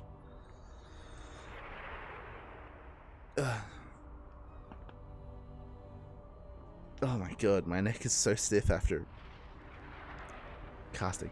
Alright, we're going to be going on a short break. Our players are still doing their videos. When they're done, when we have our lobby, we'll be coming back with our next series. See you soon. Cut.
And welcome back, everyone. Welcome back. Hope you enjoyed that brutal OSC, because we have returned with our final quarterfinals match here to determine who faces off against Jeshi in the semis. And spawning in the bottom left-hand corner of Hecate, we have the Canadian Zerg player, the blue Zerg representing Storm Gaming, going for a 15-hatch opener. It is BioIce.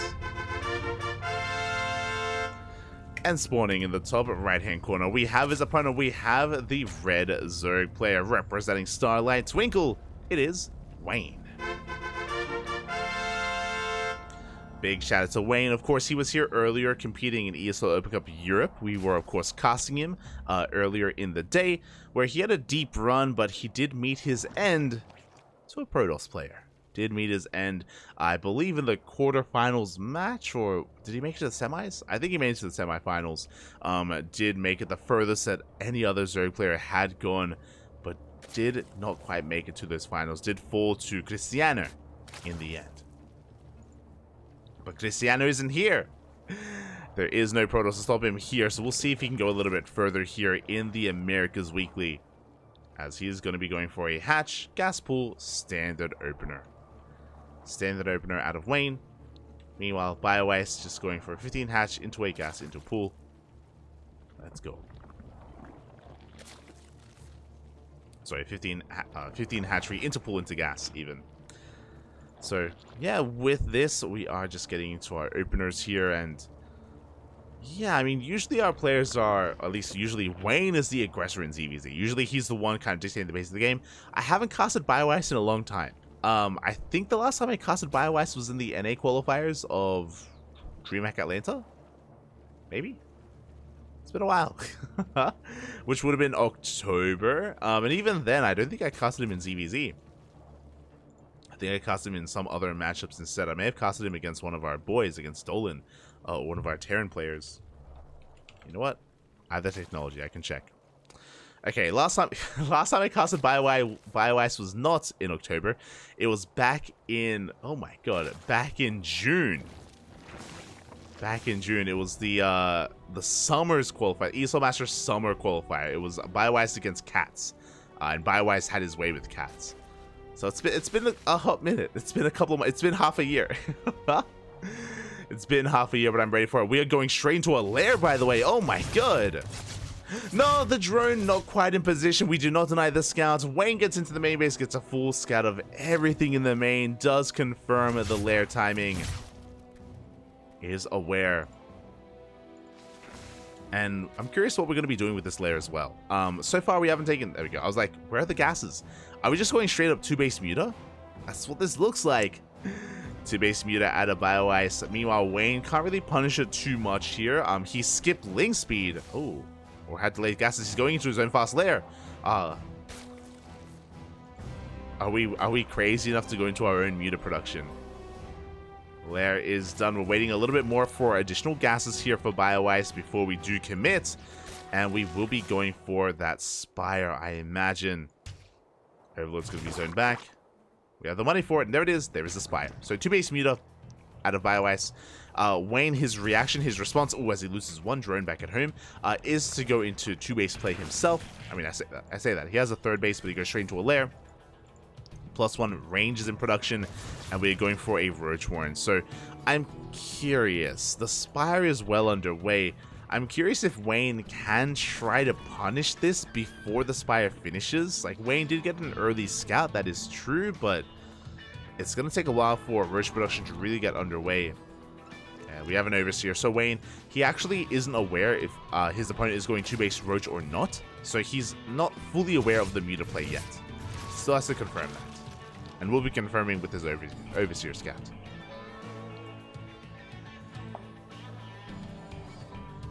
We'll be confirming. Overseer diving into the main. Confirming the gases, and we do rotate towards the natural. We get eyes on the Spire. Wayne is fully aware of what's going on. He's aware that the Spire is about to finish, and I think at this point we just have to drone and tech up. Yep, there we go. Hydrogen. At this point, it's too late to punish. We can't really move out before the mutas arrive, so there's no point in trying to overreact and invest these roaches in a push. We're going to be chilling back at home, droning. Hydrogen on the way. Spore crawlers soon to be on the way as well. Overlords they're all being pulled back, racing back home, trying to get within range of these spore crawlers. And BioIce has gained map control. Now, what I like here from BioIce is that he isn't overcommitting. He's making, I believe, 7 mutas, maybe 8 mutas in total. 7 mutas. So 7 mutas in total. This is enough to one-shot workers, enough to hunt down overlords, and to gain map control. Behind this, +1 range and roach speed. We are going into roach production. So BioIce, he's aware, of course, that the mutas are just really to gain momentum, to gain breathing room, and from here we can just drone up against a Roach versus Roach. And he's also going to be forcing out Hydras. Now, ideally, he forces an overcommitment into Hydras. Hydras are less than ideal in Roach battles. Roach Ravager is better than Hydra Roach. So that's kind of what BioIce is hoping for. He does slip in between the bases. Queens are lying in wait, and the Mutas have to be very careful with how they maneuver. They do get 1, 2 drones. Ooh, 2 workers for a Muta. As we dip in between the bases. Heading into the main base, going for another mineral line, and we do get another drone. Not a bad pickup here. Again, very delicate micro out of BioIce. So he dips in between the bases. Gets into the main. Harassing that gas geyser, and as he's harassing, Wayne is going to be pushing. Now, interesting army composition. He's got 9 Hydras, 15 Roaches. He does have the army supply lead. Oh, but BioIce has the defender's advantage. Both players have +1 range. But where are the Ravagers? Oh, Roach Hydra can fare well against this. We can try to pull this off, but the Roaches are getting on top of the Hydras. The Hydras are so fragile. The Hydra count's being reset. The Mutas are racing back home. They get here just in time to clean up. There are a lot of Roaches that we're getting to the mineral line. Drones are going down. We are dealing economic damage. That's what matters most. As the Roaches, they're barely breaking through. They're going to be denying +1, or +2 even. +2 range is denied. And Wayne popping off with this push. Again, hitting before BioIce can really muster up an army. Contaminate. We contaminate the Evo chamber as well. And it looks like BioIce will defend, will force this back. But again, the economy is non-existent. He's still on 44 workers. Still trying to catch up in those upgrades as well. The Mutas have potential, don't get us wrong. They do have potential. But Wayne, he's just remaxing, rebuilding. Getting back into this Hydra so he has something to defend against the Mutas. Catches an Overlord.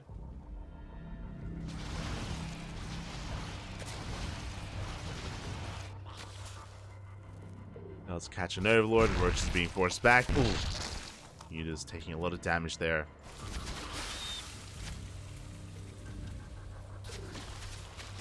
And it looks like it's just a numbers game at this point. Again, Wayne, he has the better economy. He's been able to build up the larger army as a result. BioIce not able to get into his 3 bases here. Just now saturating his 3rd, but it's too little too late. And Wayne, he's looking to snowball out of control.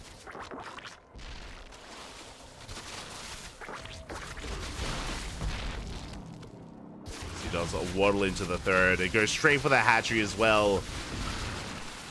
Should be able to get a kill. Does take a while to the face, but again, it's the numbers, Papi.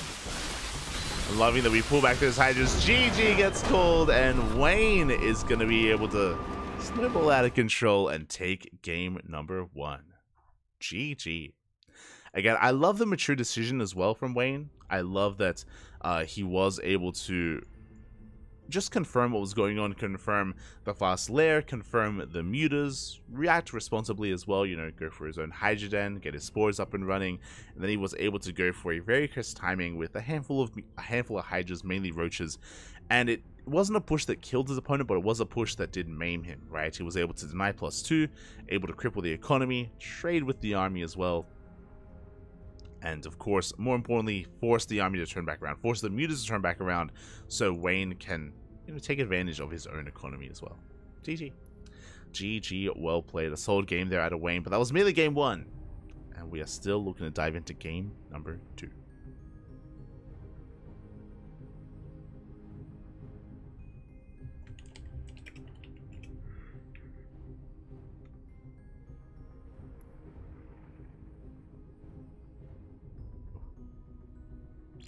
As it looks like we have game 2 ready for us.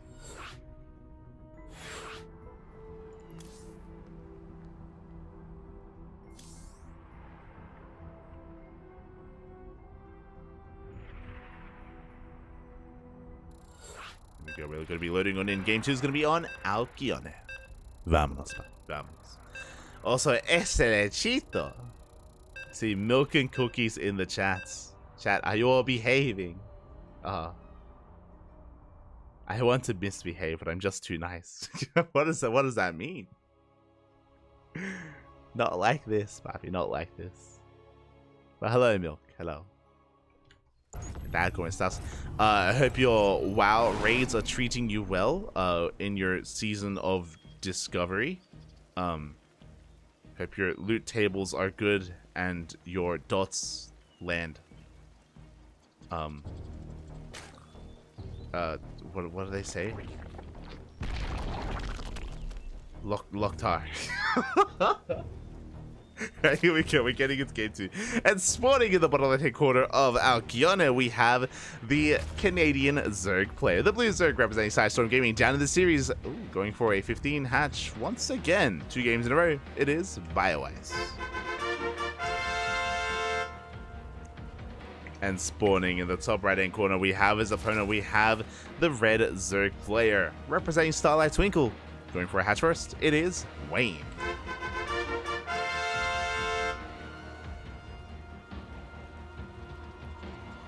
Go. The TL thread is behind around 6 months. Oh, which TL thread? Oh, you mean, is there a TL thread for the ESL Open Cups? Oh, Smurge. Not like this.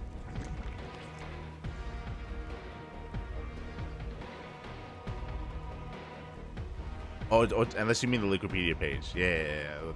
They'll catch up. They'll catch up.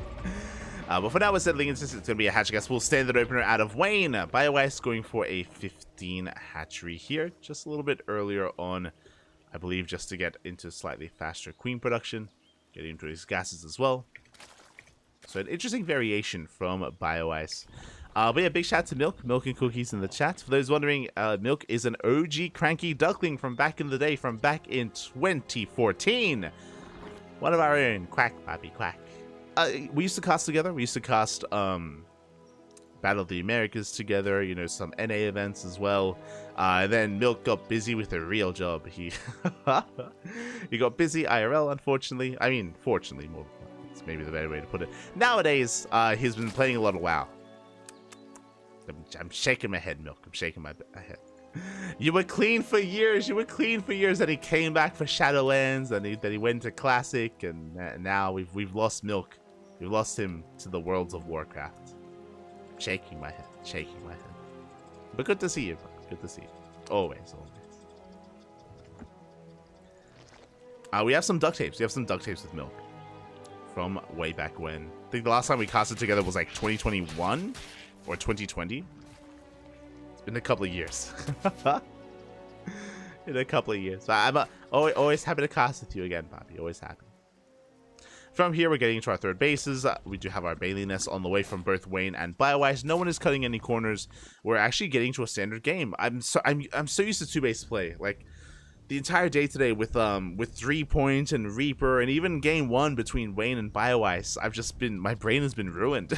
It's like, oh, it's 2-base Muta, 2-base Roach, 2-base Roach, and more 2-base Muta. But here, finally, a standard ZVZ. I spoke too soon, though. That's a fast lair. That is a very fast lair here from abnormally fast. I'm imagining that this is going to be for mutas again. Yeah, the gases are being taken. So it looks like a fake out essentially, where everything's looking normal. He's going for a third base, Bailey Nest, droning up, getting a massive amount of lings, or an amount of lings to defend. Bailings are on the way, but now we are taking all of our gases. And with this fast lair, this should be for Spire play. Wayne back at home going for a Roach Warren instead, so is getting ready for a Ling Roach push. Ooh, and with this setup, Wayne could punish Spire play 100%. Because Wayne is cutting workers. He's cutting workers here at 33. He's amassing roaches and lings. If BioIce commits to the Spire, he may not be able to make it through this game. Did throw down a Roach Warren though. But there it is. Yeah, the Spire's on the way. So BioIce, 2 games in a row, he's going to try and go into mutas. This I do like overall. Like this, it's kind of like a very cheeky way to get into mutas. But yeah, we cancel. Roaches are pushing out. Wayne is committing, and BioIce has to try to defend. Spine Crawlers are on the way. Roach Warren is delayed because of the Spire, the attempted Spire, and BioIce is in a lot of trouble. here we go. The push is upon us. Did you get us around on one roach? Not a bad moment here. As this Ravager is going to be going down. Nice pickup. Spine Crawlers are finishing. At the same time, we have Link slipping into the mineral line. We force a cancel. Bailey's there waddling in. Oh god. They will connect. They shut down the Lings of BioIce. The Roaches, they break into the natural as well. The wall is not a wall. And it looks like Wayne, he has broken his opponent. A much swifter game here in game 2. GG gets called. Wayne punishes the greed of BioIce and takes a series at 2-0. GG. You know, I just want a standard ZVZ. I just, that's all I wanted, Bobby. I didn't get it. Not today. Not today, Bobby. GG, well played. Congratulations to Wayne. Again, BioIce, everything was looking normal, but as we saw, he rushed into a fast lair. He was taking gases. He was trying to go into a fast spire into muta play. Meanwhile, Wayne didn't know what was happening, but he didn't really care. He was just cutting workers out. I think it was 33 drones, cutting workers, going straight into roaches, straight into lings, pushed out, all in essentially, and yeah, did catch BioIce with his pants down. GG, well played. With that, Wayne advances on to the semifinals where he has his next opponent ready and waiting. It is going to be a ZVP between Wayne and Jeshi. Let's go. And I would say that these two players are much closer in skill. Again, BioIce, I mean, you know, back in the day, he was definitely a very powerful opponent and a strong contender. Nowadays, he's a little bit more, I would say that BioIce is a little bit more part-time. He rocks up for qualifiers, and every now and then he rocks up in these weekly tournaments as well, but BioIce isn't as committed as he once was in years past. So Wayne is able to overcome him. And again, Wayne versus Jeshi, this is going to be a closer one. This is going to be a much closer series, much more difficult to call. I wouldn't be surprised if this goes all the way to the ace match, personally. Like that's what I'm waiting for, that's what I'm hoping for, but we'll see. We'll see if we can go the distance.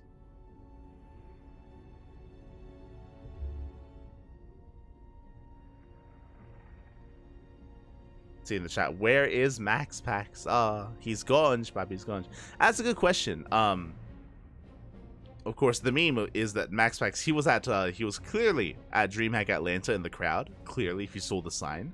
But Max Pax didn't compete in ESL Europe this week, and he didn't compete in obviously the Americas weekly either. So yeah, really odd to see that Max Pax wasn't a part of these weekly tournaments, despite the fact that he didn't travel abroad, like everyone else. So yeah, kind of weird. That's all the insight I have. It's just odd that he wasn't here for either of them. Despite the fact that he's the highest rated player that could have been here for these tournaments. So yeah, maybe something came up, maybe he was traveling, maybe he was sick, maybe something happened and did not allow him to compete. Regardless, I hope he's okay. Hope everything is well, and look forward to seeing more of Max Pax in future weeks. But yeah, I did notice that Wikipedia is a little bit late when it comes to updates, unfortunately. But now, though, we're going to be going on a short break. Our players are conducting their vetoes. When we return, we have Wayne versus Jeshi up next. See you then.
And welcome back, everyone. Welcome back. Hope you enjoyed that break.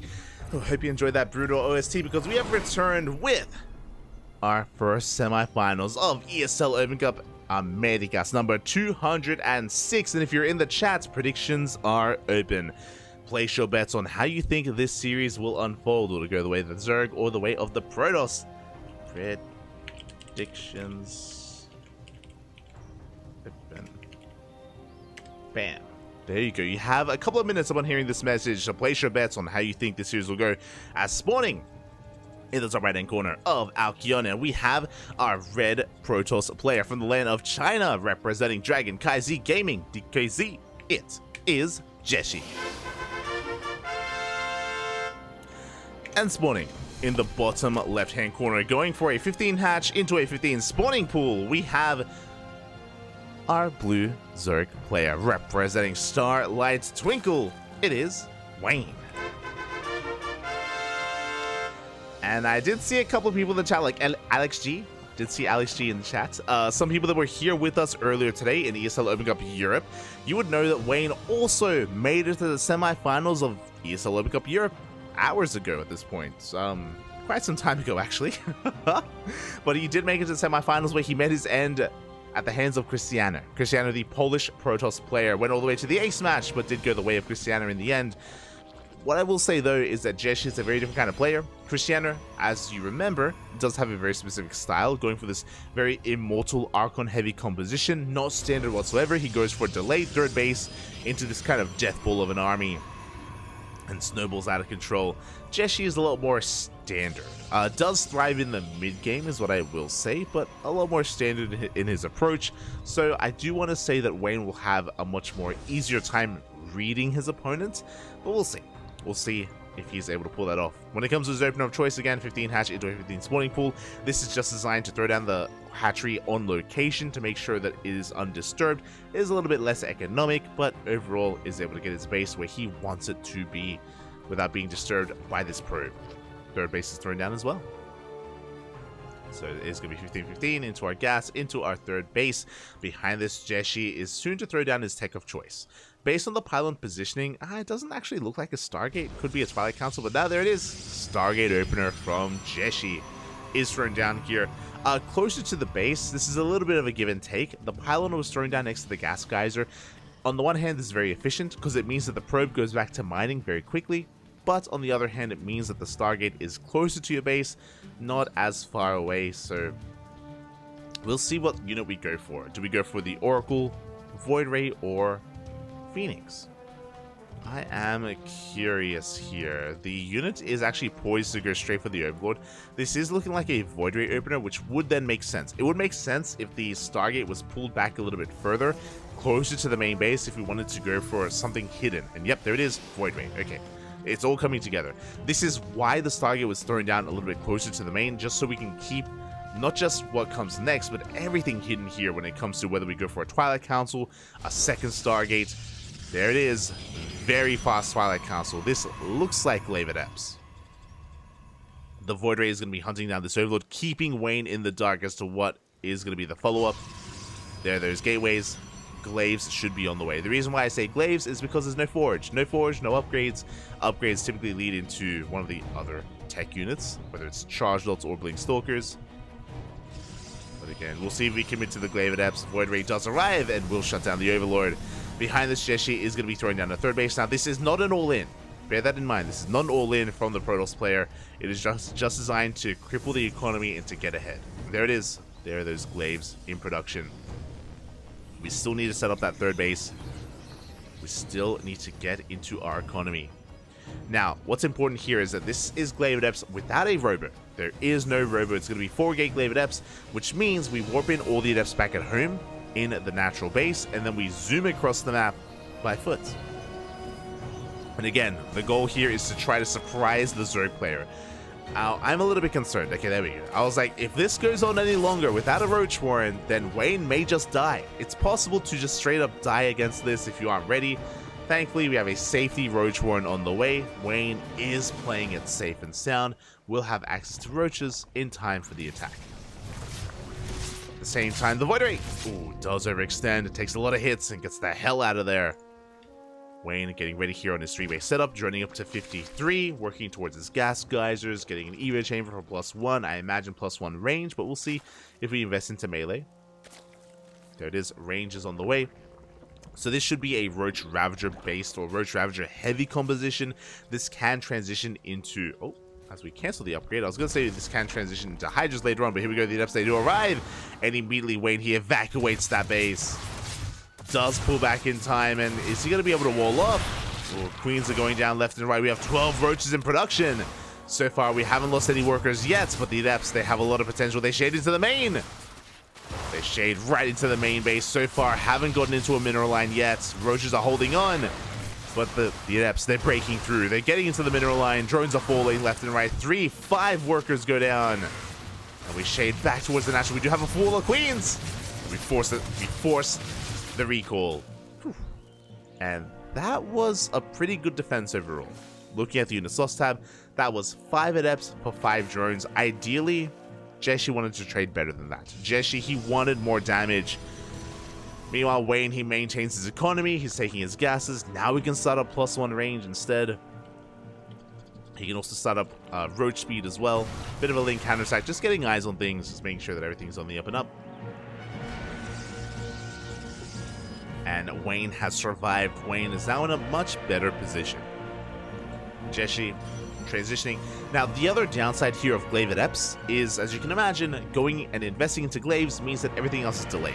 Your Blink is delayed. +1 is delayed. Your Forge as well. But the Adepts, they shade back in. Oh my god. They shade somehow back into the main, back towards the 3rd base, and this is getting out of hand. This is getting out of control. 4 Adepts is all you need, and 15 drones.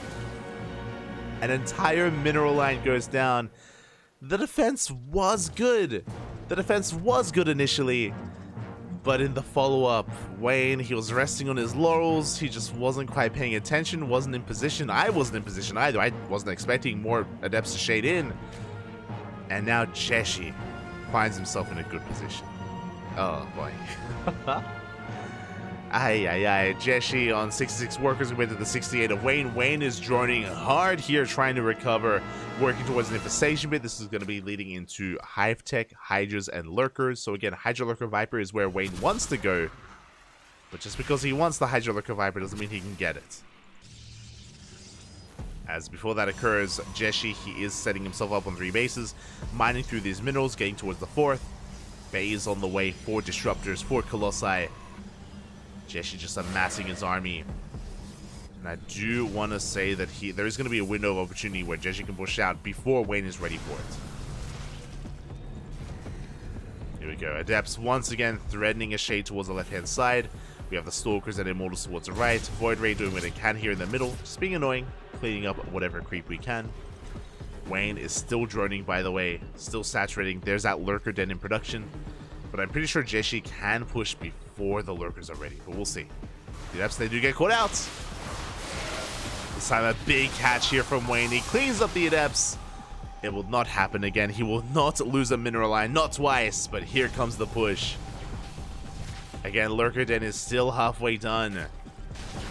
And we are committing. We have +1 Blink Stalkers, soon to be +2. We have Immortals. We have a Sentry for Force Fields. And that Void Ray as an anchor point.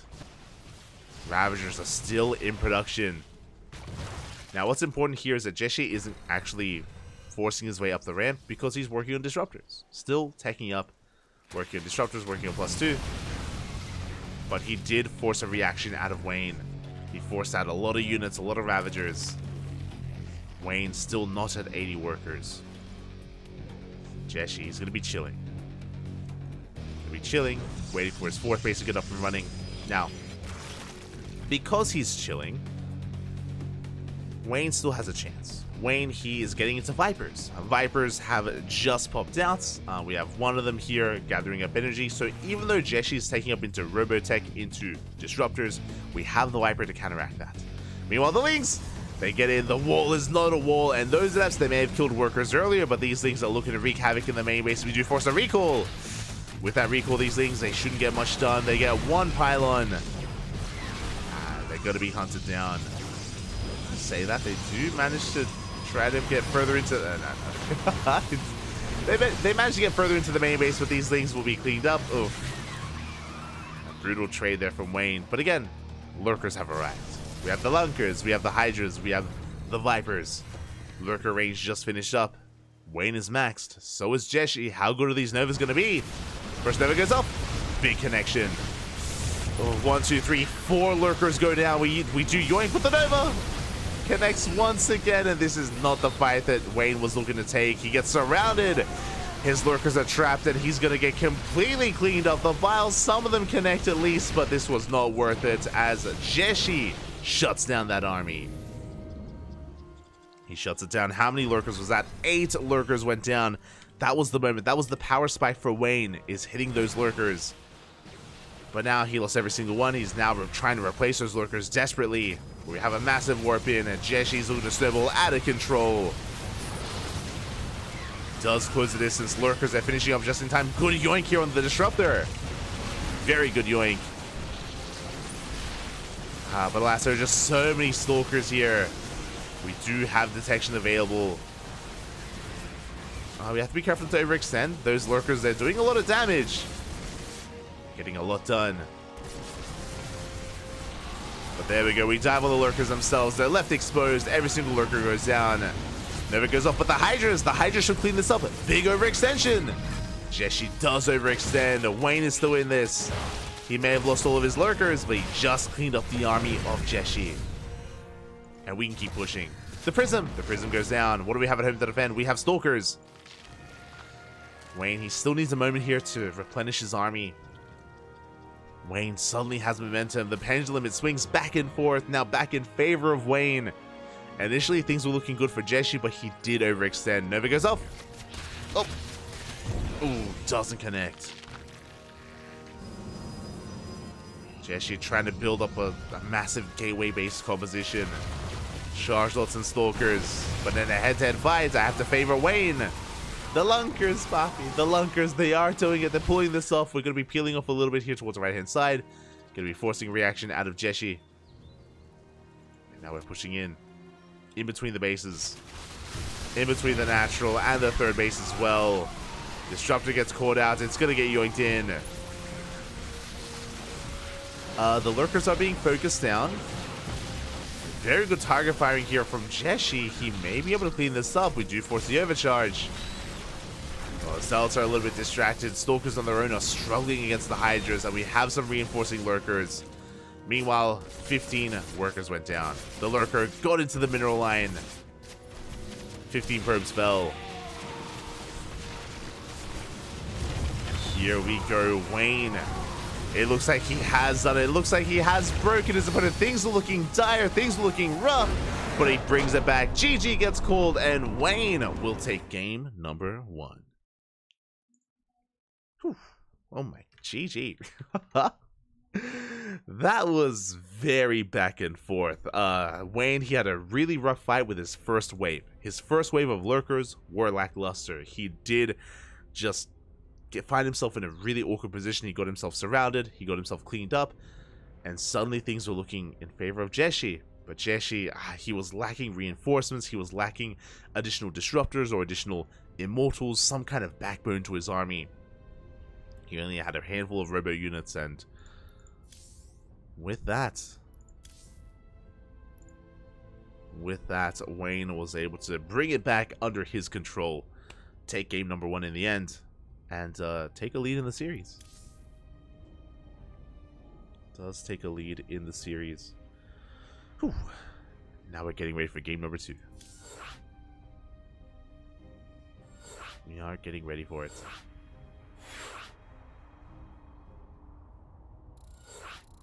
And game 2 is going to be taking place on Oceanborn. Let's go.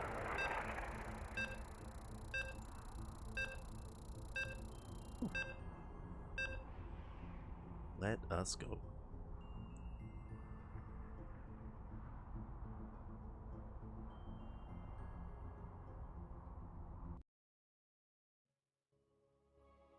And this could go either way here again. I feel like if anything, if game 1 showed us anything, it's that these two players, they're pretty close in skill. They're pretty comparable. And I would personally love an ace match. Gibbs game 3.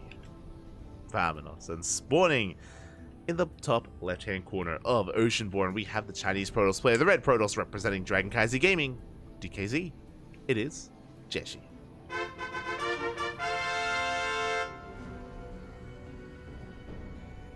And spawning in the bottom right-hand corner, we have his opponent. We have the blue Zerg player representing Starlight Twinkle. Taking that first game, taking a lead in the series, it is Wayne.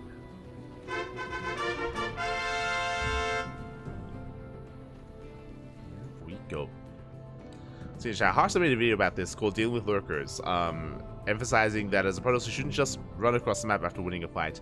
Yeah, that's the thing, like, Jeshi, he did win a really strong fight, don't get me wrong, like, he had a lot of momentum on his side, but he did overextend when it came to, oh, we're going for a hatch block, let's go. But he did overextend. He was lacking, like, again, we spoke about it, he was lacking additional robo units behind his army. He was pushing up a ramp into lurkers.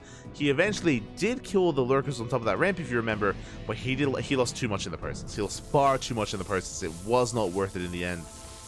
So yeah, basically Jeshi being a little bit too trigger happy, a little bit too overeager and overconfident after winning a fight. A little bit too excited, Bobby, a little bit too excited. As we do see Wayne disrupting the opener here, disrupting the economy of Jeshi. It's going to be a hatch gas pool into a hatchery on the low ground. This is designed to, again, disrupt the economy, make things a little bit more awkward for Jeshi early on. We shouldn't be looking to finish the hatchery, we should be looking for a cancel. As boys have been pulled, Zealot arrives. And Wayne should not allow this hatchery to finish. Back at home, he has thrown down his hatchery. There's a cancel. From here, Wayne should be trying to double back into the main base to maybe steal a gas geyser. Oh god. As he takes a lot of hits. He does try to double back in. There we go. He slips into the main, going for that mineral line. You can try to steal that gas geyser if the opportunity presents itself. Otherwise, we could just try to double back down to the low ground. There it is. He does steal the gas. Beautiful. Gas has been stolen. And we're going to be keeping the Zealot that much more busy here back at home. Meanwhile, Jeshi is not going Adept. He's going Stalker. Okay. So usually we see an Adept so we can counterattack with Zealots and with Adepts, but that is not the case. And Wayne, he's going for an all-in. He is cutting workers at 18. That is a Bailey Nest. He's not pulling out of gas, and he's going for a massive Bane Bust. Oh boy. He's putting it all on the line here and now. Lings are going to be moving out across the map. They're amassing back at home as well in the mineral line, waiting to pull the trigger, waiting for Ling speed to finish. And these Lings, these are what is to be Banelings. These are going to be the Banelings here being morphed across the map. And Jeshi is going for a Robo Opener, which is very defensive. It's not a bad opener. The problem is he's in the dark. And the Zealous is a part of the wall, not the Stalker. Banelings are on the way. Lings are moving out. We're pulling the trigger. And we still don't know what's going on. No shield battery, no second pylon, no sack defense, no nothing here on the low ground. A sentry is on the way. Sentry will help. But the sentry is too late because Wayne, he arrives first. Now we see a shield battery. Now we realize what's been going on. And the Banelings, they will crash in. Oh god, they take down the Zealot, but can we break through the Adept? We need to break through. The sentry arrives. And we do force field. A big moment here. Again, the execution here was just a little bit lacking for Wayne. Not able to break through. Behind this, he's droning. Oh, this is a rough time to drone. Wayne is behind. His economy here is so far behind. We have immortal production commencing for Jeshi. And Wayne has to back off. Oof. He did break through the first Zealot, but he wasn't able to break through the Adept. And with that, Jeshi is held. And Wayne has a lot of catching up to do. There's a lot of catching up to do here. As he's going to be stuck droning, stuck resaturating that natural. Taking his third base. From here, Jeshi can push in two bases. Yeah, I like this Gateway Explosion. You can do one of two things. If you're Jeshi, you can either take a third and just get ahead, or you can double down and go for an all-in. This is going to be 6 gates in total. After this Immortal, we should be seeing a War Prism to reinforce. There we go, War Prism's on the way. And Wayne doesn't really have the economy to sustain roach production. With only Ling Queen, or Ling Bane Queen, it's gonna be rough. What's gonna be king in this attack is Sentry. Sentry is gonna be ideal. There's no Ravagers to deal with those force fields. There's that warp in. Now, can Jeshi pull off the execution here? Because the pressure is on. He is ahead. He did defend the all-in. He did defend the Bane Bust, and now we need to pull off the counter-attack. Here we go. We have 3 sentries, 2 immortals. We have the War Prism to reinforce and to juggle, to micro back those units. Wayne looks like he's getting ready for potentially a counterattack, or maybe to catch some reinforcements. Things are moving out. We're amassing Lings back at home. Pure Ling to defend. Or Lings and Banelings. Okay, this is going to come down to the force fields. Across the map, the Lings are turning back around. The Banelings! They will not crash in, but they also don't die. We do preserve the Banelings. They do pull back. Are they coming back in? Force fields, another wave get thrown down as well. Banelings, they crash into Zealots, but they cannot break through. Good force fields here from Jeshi. GG gets called, and we are going to the ace match. GG. Wayne trying to catch his opponent off guard with the Bane Bust. Unable to pull it off in the end. Unable to really get things going.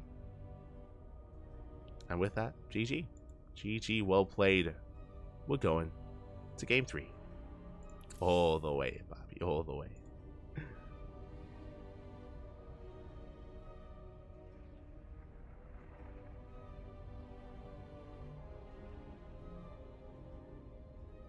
Here we go. I believe game 3 is going to be on Site Delta, if I recall correctly. Oh.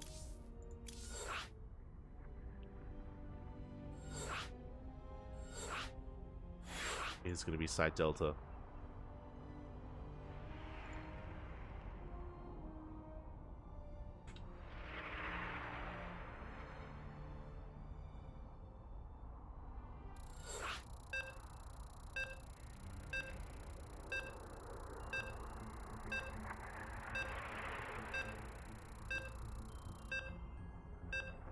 Here we go, as we are getting into our next game.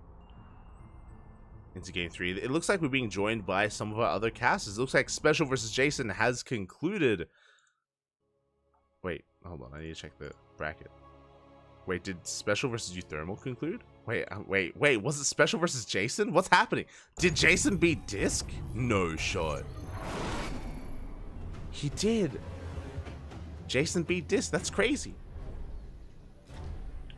Here we go, spawning in the top left-hand corner of Side Delta, we have the Chinese Protoss player, the red Protoss representing CranKy Gaming, surviving that all-in, able to pull off his own. It is Jeshi.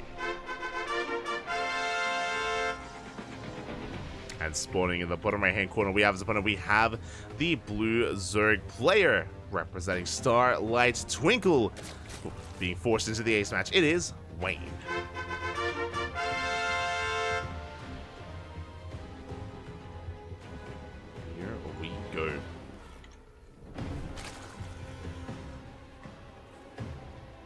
We are getting into the final game here of the series. Once again, going to be sending a drone across the map. Once again, going for a hatch block.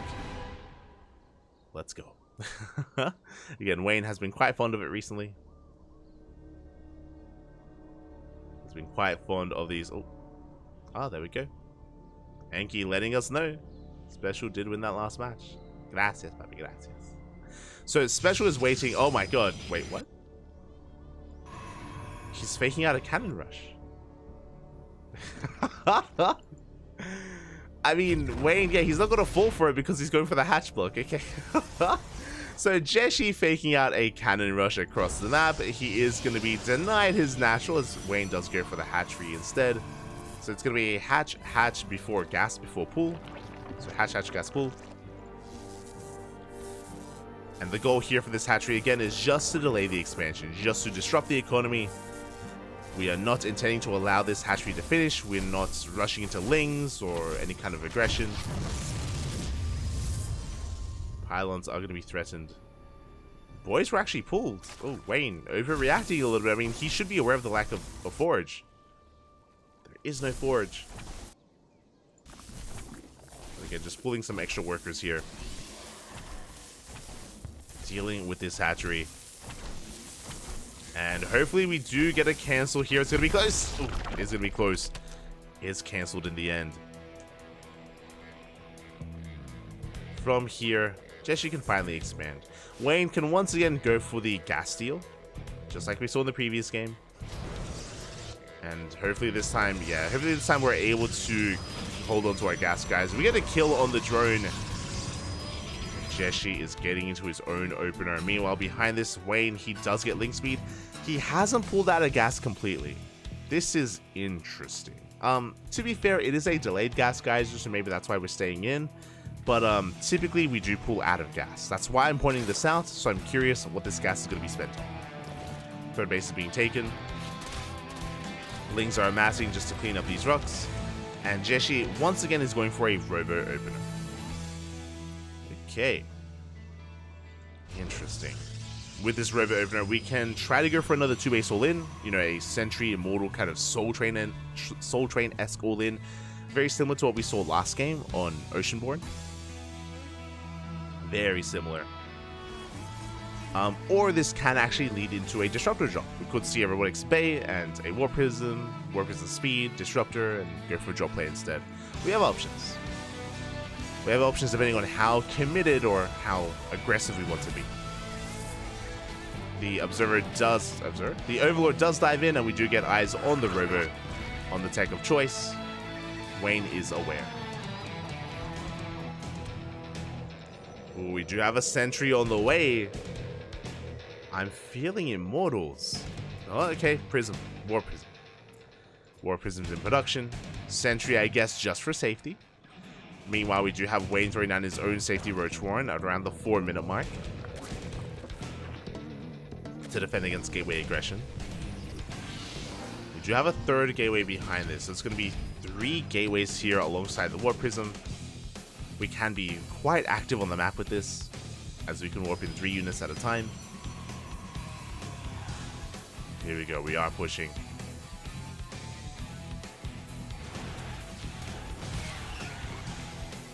As we move out, we can expand. Immortal production now commences.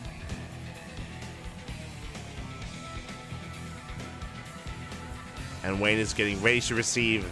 Cutting workers at 42, making links and roaches. As Jessie is pushing, just denying creep. Again, it's only 3 Stalkers. Denying as much creep as he can. Trading with the Lings. And that is a Twilight Council and Forge before third base. We are quite committed here. Cristiano, is that you? Like, this is almost how Cristiano plays. I'm getting some deja vu, unironically. With this, yeah, we're working towards Immortals. I'm curious if this Twilight Council is just for Templar Archives or if we're actually going to be prioritizing Charge or Blink. Good control here so far, trading with those Lings, or trading with the Stalkers against the Lings. Lara's on the way. We're on an okay worker count. There it is. Charge is in production. Getting more gateways. Still no third. Got a very delayed third base here from Jessie. With his 3 gateways, it's a 2-base all in. Like, it's 6 gates in total. We could even... Could we afford a 7th and 8th gateway? I don't think we can because we're getting into Immortal production. But it's going to be a 6-gate all in here from Jessie. Welcome to the Soul Train. Is looking to expand, but the Ling is here to deny him. And again, we are committed.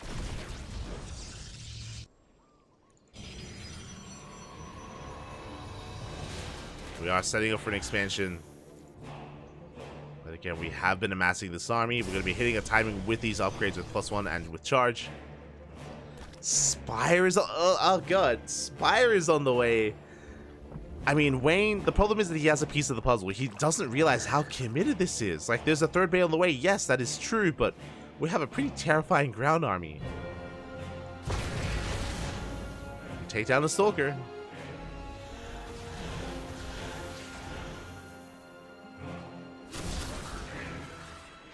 Ooh, as we do pile down the Observer. Very nice moves here from Wayne. Okay, the question becomes, are we pushing? Like, we have an intense army here. We have the Warp Prism to reinforce. We should be moving out with this. Yeah, there we go. Warping in another wave of Zealots. Behind this, 2 more gates, so it's going to be 8 gates in total, plus the Templar Archives. 4th base is in production, and we are finally pushing. Now, because there's a 3rd behind this, this isn't fully committed. Like, we do have, you know, our next step ahead of us as well. But there's still a lot of potential in this army, just because of 4 Immortals, and the Archons as well. There's a lot of firepower here. 3 Mutas on the way. I'm concerned that the Mutas are going to kill us. Lings, they come in for a big counterattack. They get on top of the Hatchery. Hatchery? On top of the Nexus. They do get on top of that shield battery as well. Jeshi is going to be committing. He is committing across the map. Running into a wall of roaches. And I think we have enough to hold on. Wayne has a pretty hefty amount of roaches available. 25 roaches in total and 6 Ravagers.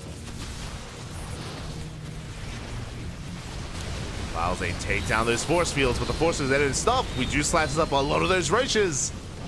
Good control so far out of Jeshi. Trading very efficiently at the same time. The Zealots, they wreak havoc at the 3rd base. They take down 11 drones. Jeshi gets a lot of damage done. Does lose an Archon. But he's looking to force his way into that natural. Leads across the map, they got cleaned up. We're getting on top of the tech. Spire, not too important. We are massing roaches, the boys. They have to be pulled. Here come those Zealots. Zealots are a little bit late. The Immortals are being focused down. Where's the Prism? We need the Prism. Or do we? Because we break through the natural base. There's barely any roaches left, and it looks like Jeshi just has too much. The 4 Immortal push. Too much DPS, too much firepower. Good force fields as well. With that, there are Lings across, sorry, the Mutas are across the map. But we have broken the natural, and soon we have broken the main base as well. Ooh, Biles, they do take down one of those sentries. Wayne, can he survive? Can he hold on? We have reinforcements on the way. It's going to be close. Jeshi juggling his heart out. And we had a warping of Stalkers back at home. The Biles do connect. We're down to 1 Immortal remaining. 1 Immortal is left. Boys are being pulled into charge lots. The Immortal focusing down as many roaches as we can. The boys are adding quite a bit to this though. We're down to only 1 roach. We're down to 1 Ravager, and it looks like, yeah, we just don't have enough here. Jeshi, he has broken the main base. Even across the map, the Mutas are doing what they can, but there's only 4 Mutalists left. GG gets called, and Jeshi will take the series 2-1, advancing on to the grand finals. GG. GG, well played. My heart goes out to Wayne, the bridesmaid, always the bridesmaid, never the bride. Earlier today in ESL Open Cup EU, Wayne also made it to the semi-finals, also made it to the ace match, but got knocked down by Cristiano. Likewise, a similar story here, he gets knocked down by Jeshi as well. But GG, congratulations to Jeshi being able to keep up with the aggression and the shenanigans of his opponent. Wayne, of course, incorporating his own Ling Bane busts, his own hash blocks as well, trying to be in the driver's seat, trying to dictate the pace of the game. But alas, Jeshi was more than willing to roll with the punches as well. Like, this last game was so peculiar for Jeshi to delay his 3rd base for so long, to tech up, get into Immortal production, into Archons, eventually still take a 3rd base, but not really commit.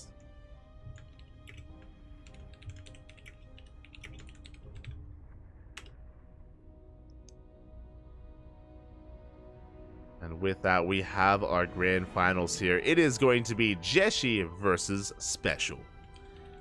I did mention it before, but Special, we took down Euthermal 2-0. Special also took down Jason, as Jason had a really impressive showing against Disc. I did not expect it. I didn't expect Jason to bring down Disc. I thought Disc versus Special was a sure thing. So very impressive by Jason as we are getting into this TVP. Terran versus Protoss. It's coming.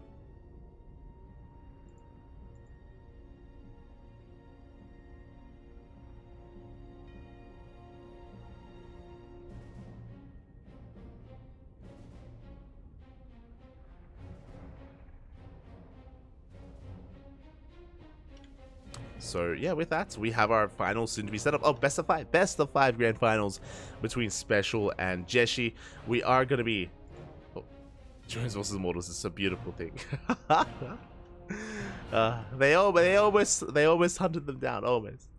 But we are going to be going on a short break. The players are conducting their vetoes, and when we return, we will have our grand finals. Predictions will soon be open as well, so keep an eye out for them. Keep an eye out. We'll be going on a short break. See you soon.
And welcome back, everyone. Welcome back to the grand finals of ESL Open Cup number 206 Americas.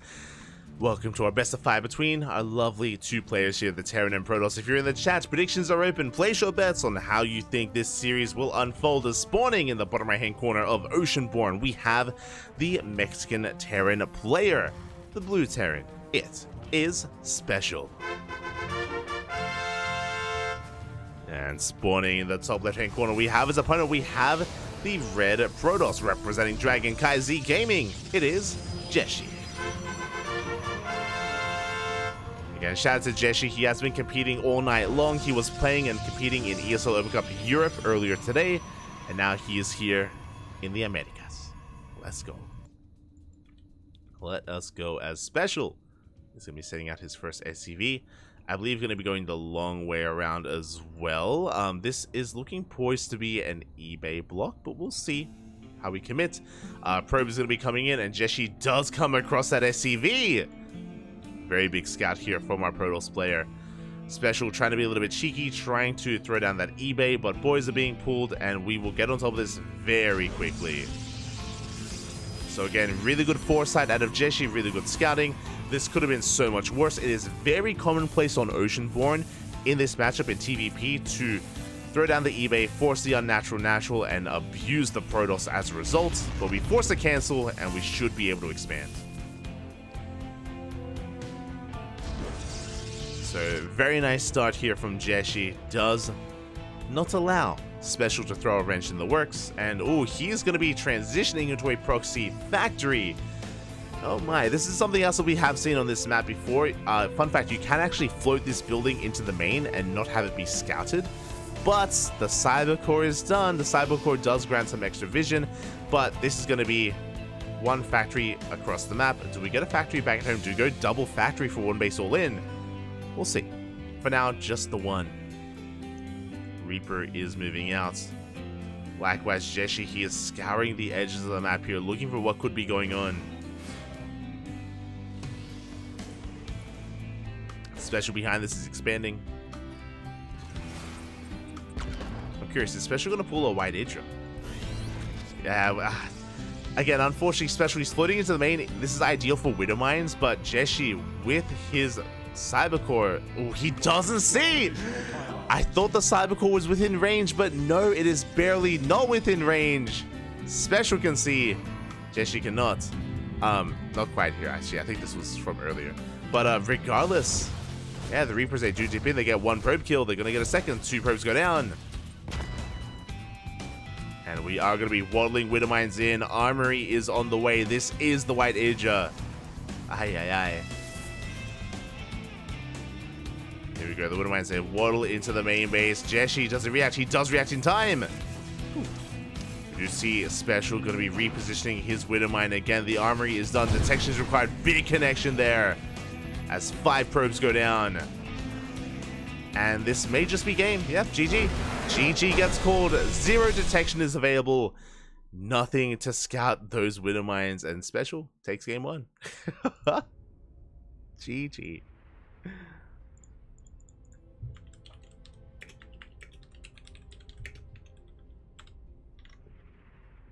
Special does take game number 1. Again, just no. This is the equivalent of like Dark Templar coming in, basically, and you have no vision. Same thing. Widow Mines come in, no vision whatsoever. Unable to keep up, and yeah, Jeshi has to tap out. Does have to tap out in the end. GG. So a solid game 1 there from Special. Again, just always having an answer for some of these scenarios. And it's going to be on Jeshi to try to keep up with Special. Again, Special, he's just a very unique player. He has a lot of aggressive builds. A lot of aggression. Oh boy, here we go.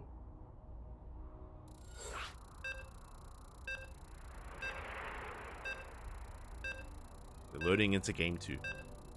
See in the chat, Special 3-0. It's possible. I mean, Special, I do think he's pretty comparable to Jeshi. I would say that they're pretty close in skill, actually. I know that Special has a legacy behind him, and he has been competing for a long time. But in current StarCraft, I do think Jeshi is pretty similar skill-wise. So I wouldn't be surprised if this goes the distance, if we do get a back and forth here. But we'll see, because again, Special is a little more difficult to read in this matchup.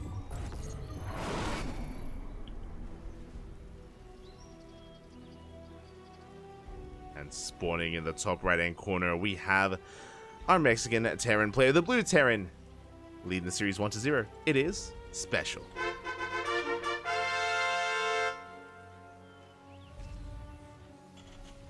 And spawning in the bottom left-hand corner, we have his opponent. We have the red Protoss player from the land of China, representing Dragon KZ Gaming, DKZ. It is Jeshi.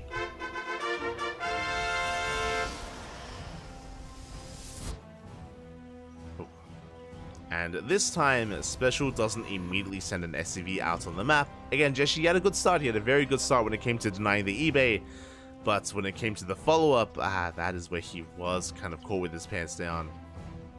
Special, being cheeky, is moving out with that SCV once again. Going the long way around, avoiding the main scouting pattern, the main scouting path of that Zonaga. Skirting the edge of the map. Again, it has been very commonplace to go for eBay blocks here in TVP. And Special is making a beeline for that natural to throw down the eBay.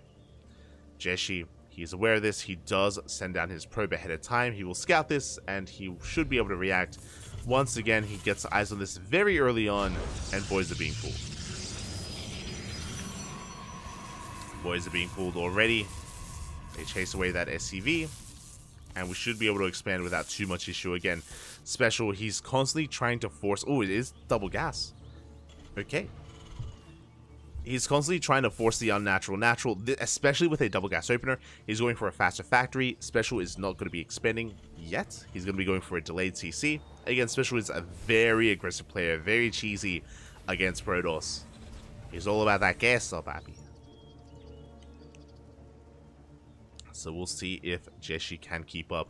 I do think that Jeshi has stronger mid game. I do think that in a macro game, Jeshi is going to be favored. But I don't think he's going to get a macro game. So we'll see. We shall see. As there we go, we're getting into our CC on the low ground, going for the add-on swap as well. Ooh, are we going to be getting into Cyclone production? Here we go. As the Reaper does dive into the main base, is going to be forced out. There it is. We are getting into Cyclones. Ooh, and we are we're going mech.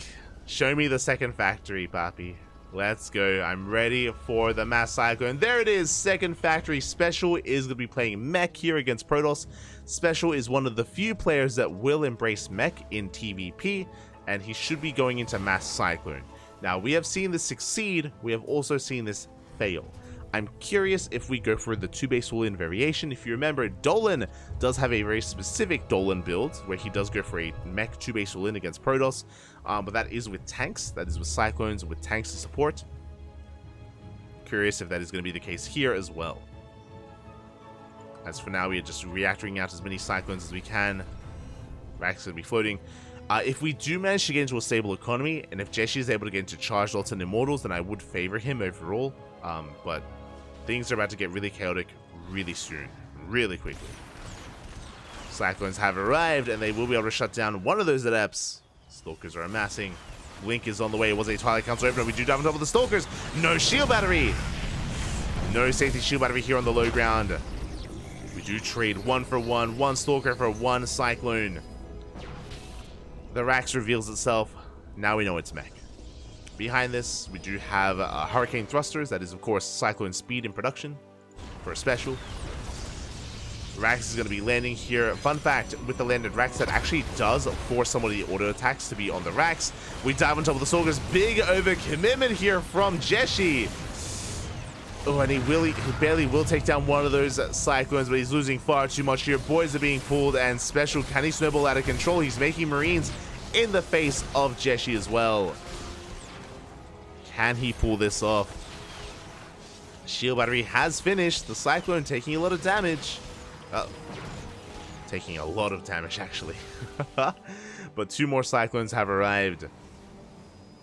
And again, we only have how many gateways? Now 3 gateways are finishing up. Overcharge is popped. Overcharge will keep these Stalkers alive, getting a lot of damage done here on these Cyclones. Special barely is able to pull them back, though. It's going to be preserving those Cyclones. Is down to 4. Down to 4. Do have a 3rd factory on the way. Reaper sips into the main, getting a couple of probe kills. Ooh. But we do catch Special. A bit of sleep at the wheel there. Blink is done. We dive on 4. That's going to be 3 more dead Cyclones.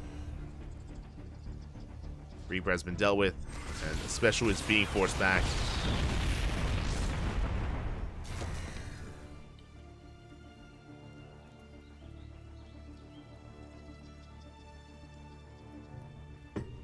Here we go. Now, from this, Special has lost a little momentum. Like, a lot of the power behind Mass Cyclone is that you're able to snowball early on. He's able to get a lock on the Immortal. The Immortal's going to be going down. It's going to be close. Going to be close here. The Immortal survived. No shot. The Immortal barely survives. That should not have happened.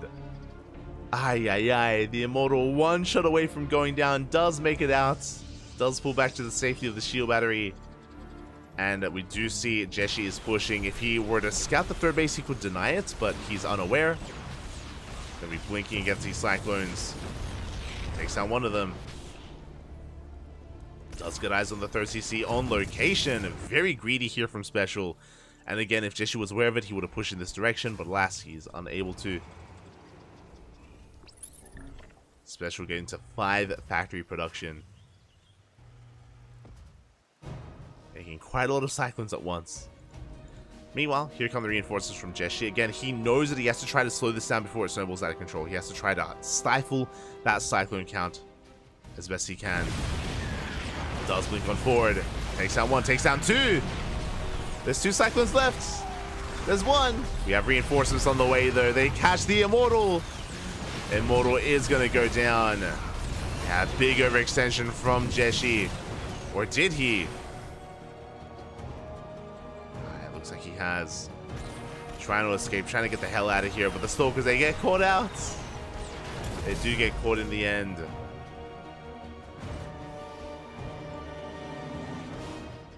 Special still has a solid economy behind this. Again, still just amassing cyclones. Now, Blink is good, Charge is better. And there it is. Charge is on the way. Is the missing link here for Jeshi. He's got a good amount of Stalkers. Does need some Zealots here to support.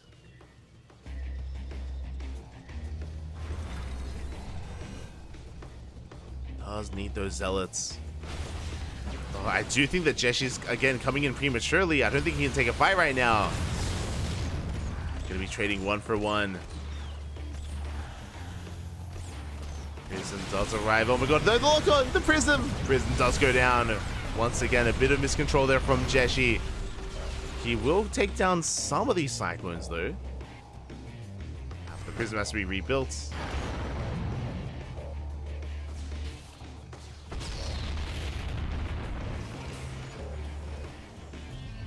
Likewise, Special bleeding out some of his Cyclones, but he's fully saturated on 3 bases. Jeshi just now working on his 4th. Zealots have been morphed in. Do we have any tanks? We do. So this is typically how we want to play this out. If you're curious about playing mech against Protoss, we start off with Mass Cyclone, then we transition out of it. We have to get into tank production, Hellbats as well. Otherwise, you will just be rolled over. Like, Cyclones on their own don't scale amazingly. They do need some support. We're getting on top of the CC that we force a cancel. Tanks have been revealed. Jeshi, he's reinforcing. He wants to commit. We can break this. Here we go from the right hand side as well. We dive on top of the tanks. First tank's going to be going down. Second tank as well. We take some big tank volleys to the face. Big tank shots. Zealots, they're doing what they can. We dive into the natural base as well. It looks like 1 tank will survive at the 3rd. Meanwhile, Zealots, they're wreaking havoc in the mineral line. Stalkers, they blink into the main. They're taking down some add-ons. A couple of add-ons are going to be going down, but yeah, there we go. The boys are being pulled. Zealots getting damage done here at the 3rd, though. They take down the final tank, and it looks like Jeshi, has he done it? Has he broken through? Oh, so close. The boys are being pulled. Stalkers are being cleaned up. Zealots as well. We killed 25 SCVs. And Jeshi, he does take a worker lead. He's going to be pulling back from here. Again, he's on 4 base economy. He is lacking gases, taking a 5th. Oh my god. Because of the lack of gas, we can't really afford double robot production, but we do have an Immortal on the way. And Special is hurting after that. And to be fair, Jeshi had to pull something like that off. He had to bring it back in some way. Ghost production has commenced for Special.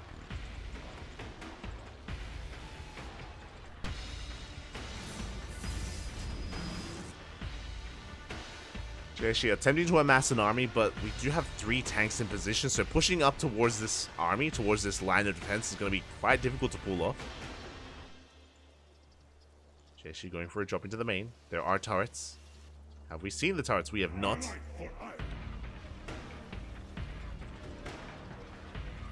Jeshi is going for the dive. Yeah, he's committing all the way into that natural base with those charge lots. Going for the warp in as well. And forcing at least the Cyclones to turn back around. At the same time, Jeshi pushing on the front line. He wants to get on top of these tanks. There we go. He pulls the trigger. Collapses on this army. Big EMP. But we're still getting on top of the tanks. GG gets caught. Jeshi snowballs out of control. He breaks through. And Jeshi ties up the series 1-1. GG.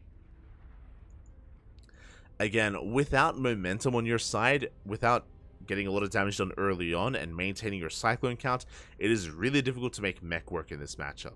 That won't stop Special from trying, and I'm sure that won't be the last time we see him play mech, period, against Protoss. But yeah, if you do lose too many cyclones early on, then you lose map control. If you lose map control, then defensively, this mech army against Chargelot, Stalker, Immortal, not ideal. Not ideal. You can see that Zealots, they have their way with all things mech, with the Hellbats, with the Cyclones, with the tanks. So again, very important there that Jeshi was able to keep the pressure up and keep the pressure on. And with that, we have a tied up series. We are going to game 3. Immortal living up to his name. True. Immortal.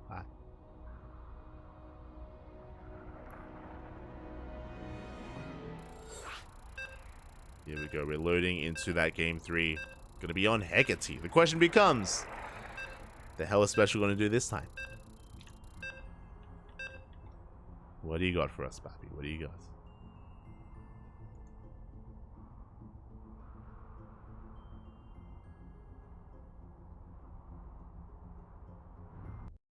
Is it wrong to say Libs might be better here? Instead of investing as heavily into factories, I feel like the mass cyclone tank has value there. I don't know if Libs will really make much of a difference. Again, it's not the most optimal of playstyles. Like it's like it's supposed to fall off like that. Like I don't know, Papi. I don't know. Maybe it could help. I mean, we have Blink Stalkers though, and we are if we're investing into Liberators, that means that we're sacrificing factory production, so there's going to be less on the ground as well. Bear that in mind. We're going to be sacrificing a little bit of what's on the ground for Libs. I'm not too sure if that's going to be ideal, especially against a Zealot heavy composition. That's the thing, like Zealots are like Lings, like Libs not ideal there. But regardless, we're going to be getting into our next game, and spawning in the bottom left hand corner of Hecate, we have the Mexican Terran player, the Blue Terran. Being forced here into a series, it is Special. And spawning in the top right hand corner, we have its opponent. We have the Red Protoss representing Dragon Kaiser Gaming, DKZ. Tying up the series, it is Jeshi. When it comes to mech though, if you're curious, Special has done this before. Special and TY with theory crafting at the start of the year. And, I mean, I say that, other players have done it since then as well. But, going mech with Banshee, so not with Liberators, but, going 2-port Banshee alongside mech was something that players were experimenting with at the start of the year, as Jeshi is going to be going for a regular expansion. And we have seen that done against Protoss as well, with mixed success. So there's like potential there. I think Gumiho's done it. I think Gumiho has whipped it out and won with it as well. I think Gumiho, instead of going, I mean, he went, to be fair, I think Gumiho went Banshee then into BC afterwards, because he's crazy like that. But yeah, you can, you know, you can have some fun. You can play around with it a little bit. Aye. But now, though, behind this, it is going to be a rack to expand into the factory here for Special.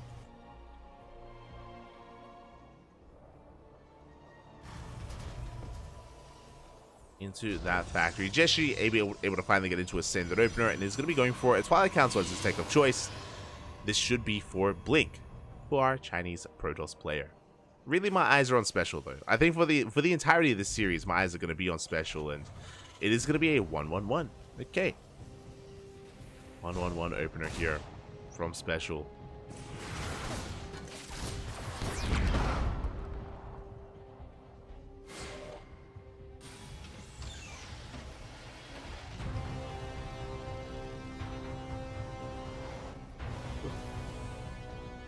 Oh my god, my apologies. I assumed that it was going to be a Twilight Council opener into Blink Stalkers, but no, it's going to be into a Dark Shrine. Okay. DETs, this is bold.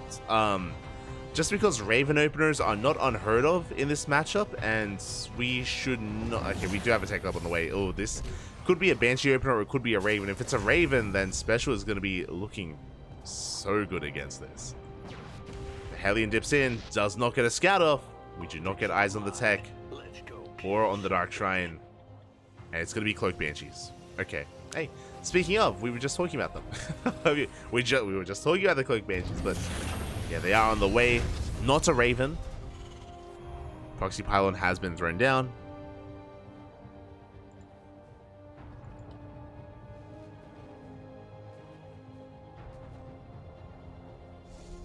And it is going to be reinforcing across the map. Here we go.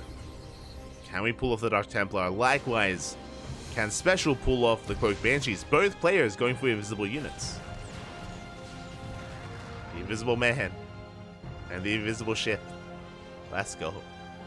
Behind this, we're getting to early tank production as well. We are holding onto some energy here, so we will potentially have a scan available. Let's here we go. The DCs are going to be coming in. Speaking of detection, back at home, we do have a robo on the way that will grant access to observers. So Jessie will have that available as the Banshees are moving out. And here come those Dark Templar. We do have a scan. Very quick scan there. One DT gets into mid-line. No! Bit of miscontrol, bit of an A move there, and the DTs, they get completely shut down with one scan. The Archon falls as well. This opener has not been worth it for Jessie. Stalkers are doing what they can. Meanwhile, across the map, Banshee does arrive. Oh, we have another DT on the way. And we are going to be forcing a recall back home. Probes are falling. Thankfully, we do have an observer. As Cloak is revealed, and this is becoming far too much. 8, 9 probes going down. 10, 11. 11 workers. At the same time, here come those Dark Templar. The Raven is not out yet, but we have a scan. And we do have a scan available. The DTs, they will escape, but we have the Raven on the way. Yeah, the Raven arrives just in time. The DT comes back in. Not enough damage. Banshee, oh my god, we're having 18 probes go down. This is just far too much. This is game-ending damage at this point. 23 probes. Ay, ay, ay. 20 probes in total. The economy of Jessie is in shambles. Behind this, we're getting into a 3-1-1 setup. Third CC is on the way. Special just getting further and further ahead.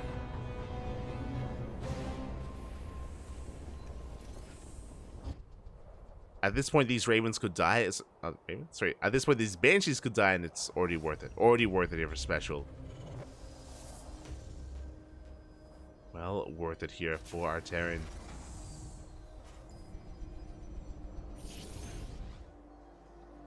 They'll be dipping in once again. And getting even more.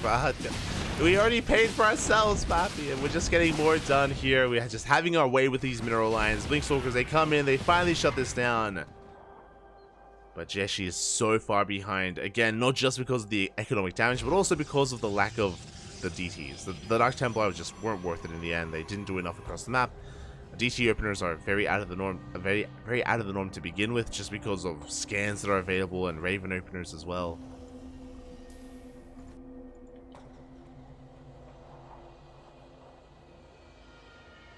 Jessie looking pretty committed.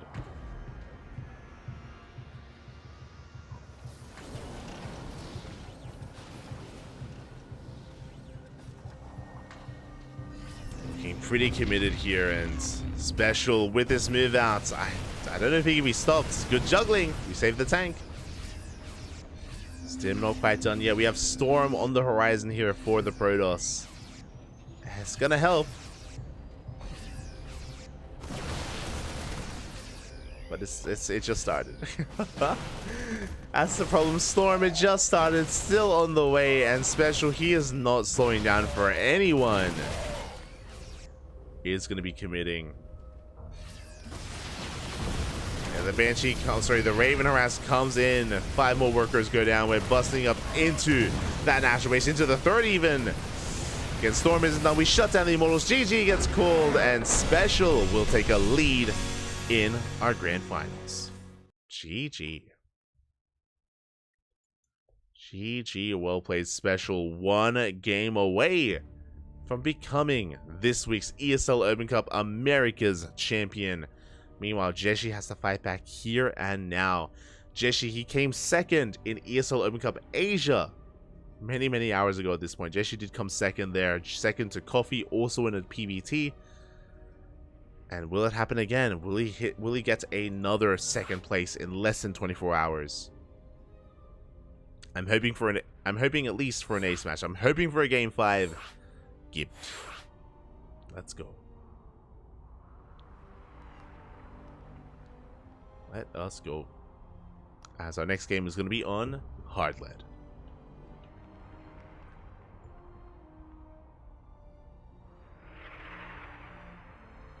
Hard Lead is going to be coming up next.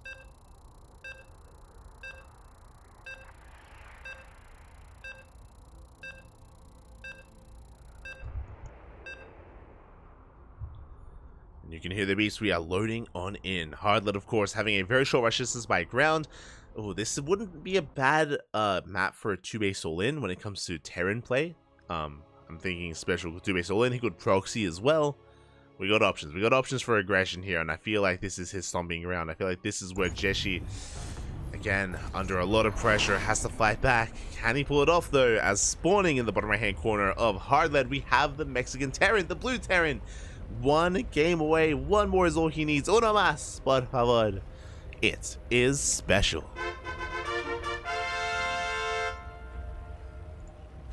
And spawning in the top left-hand corner, we have as opponent, we have the Red Protoss, representing CranKy Z Gaming from land of China. It is Jeshi.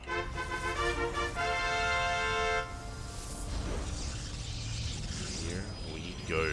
It all comes down to this. It all comes down to this game here for Jeshi to fight back. I'm hoping he can. But we'll see. See if he can pull it off. For now, going for a gate expand, trying to go for a standard opener. Probe moves out. Just get some scouting information. Oh. Actually, I assumed we would be dipping out then dipping back to expand, but we are going to be moving out across the map. Oh. Hello. Proxy Stargate? Show us the Cybercore back at home. I'm feeling a Stargate here. There it is. Cybercore is on the way. We are setting up for a proxy pylon. Yep. Should be a Stargate. Now, there is a possibility that this could be a Robo, but this is just a really good position for a Stargate to be thrown down. What I'm really curious by here is that if it's a Stargate, we have been seeing a bit of rise in popularity of proxy Void Ray instead of just Oracle. Oracle is to get ahead economically. Void Ray is to snowball out of control and to just kill your opponents with an all-in. Meanwhile, double gas opener. Ooh, double gas opener, faster factory here. There's that proxy Stargate from Jeshi. And are we going to commit here? The Reaper comes down. The pylon gets scouted and we go straight for the probe. A disastrous start here for Jeshi. The pylon was for a shield battery. Probe goes down. We do have a Zealot moving out, but yeah, we cancel the pylon. Pylon is going to be cancelled. And change of plans for Jeshi. If this pylon had finished, it was for a shield battery for a Void Ray. All-in. With the cancellation of that pylon, this should now be an Oracle instead, and we should be transitioning. So at least Jeshi can kind of shift gears. Oh, he's still committing! Oh, do we have another probe? He's still committing to the Void Ray without shield batteries? There's no backup probe on the map because of these Reapers. The Reapers, they have map control. The Reapers, they dive into the main base. There's that probe now moving out, but it's so late. Yeah, workers are going down. Oh my god, this is getting out of hand. This is getting out of control. This is becoming far too much damage already. 4 probe kills. We're gonna get 5. We're gonna get 6. We could even get up to 7, but 6 workers for now. Meanwhile, across the map, the Void Ray does arrive. We have a second Void Ray on the way. No shield batteries to do take down the Cyclone.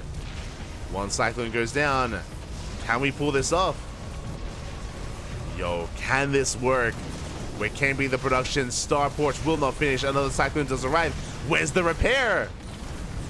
Oh, we do pull back. Oh my god, we pull back to the bunker. The bunker tanks some shots.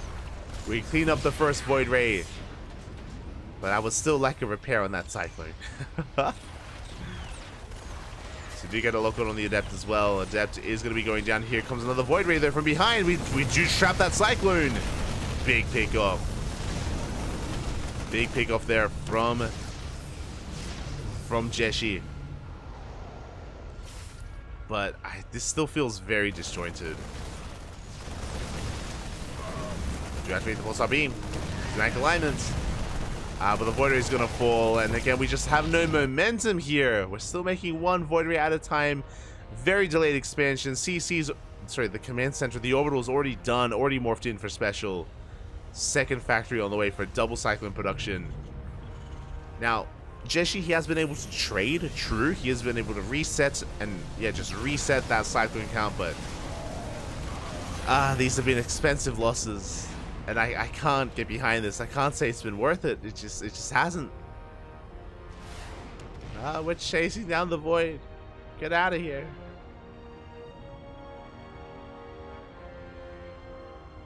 We're gonna try to regenerate some of those shields. Lacking on the hunt. Another Void Ray's on the way. No, we're catching up. There's no way out. No. Yeah, Void Ray will fall. Another Void Ray. How many Void Rays have we lost so far? 3 Void Rays for 3 Cyclones, trading 1 for 1. Lacking is caught. Thankfully, at least we're going to be able to shut this down. Behind this, we're getting into, again, double factory production. All the Cyclones into Cyclone speed. Crazy to see Jeshi still commit to the Void Rays despite being shut down earlier. Like, that was wild. Scan into the main, reveals gateways as well as blink.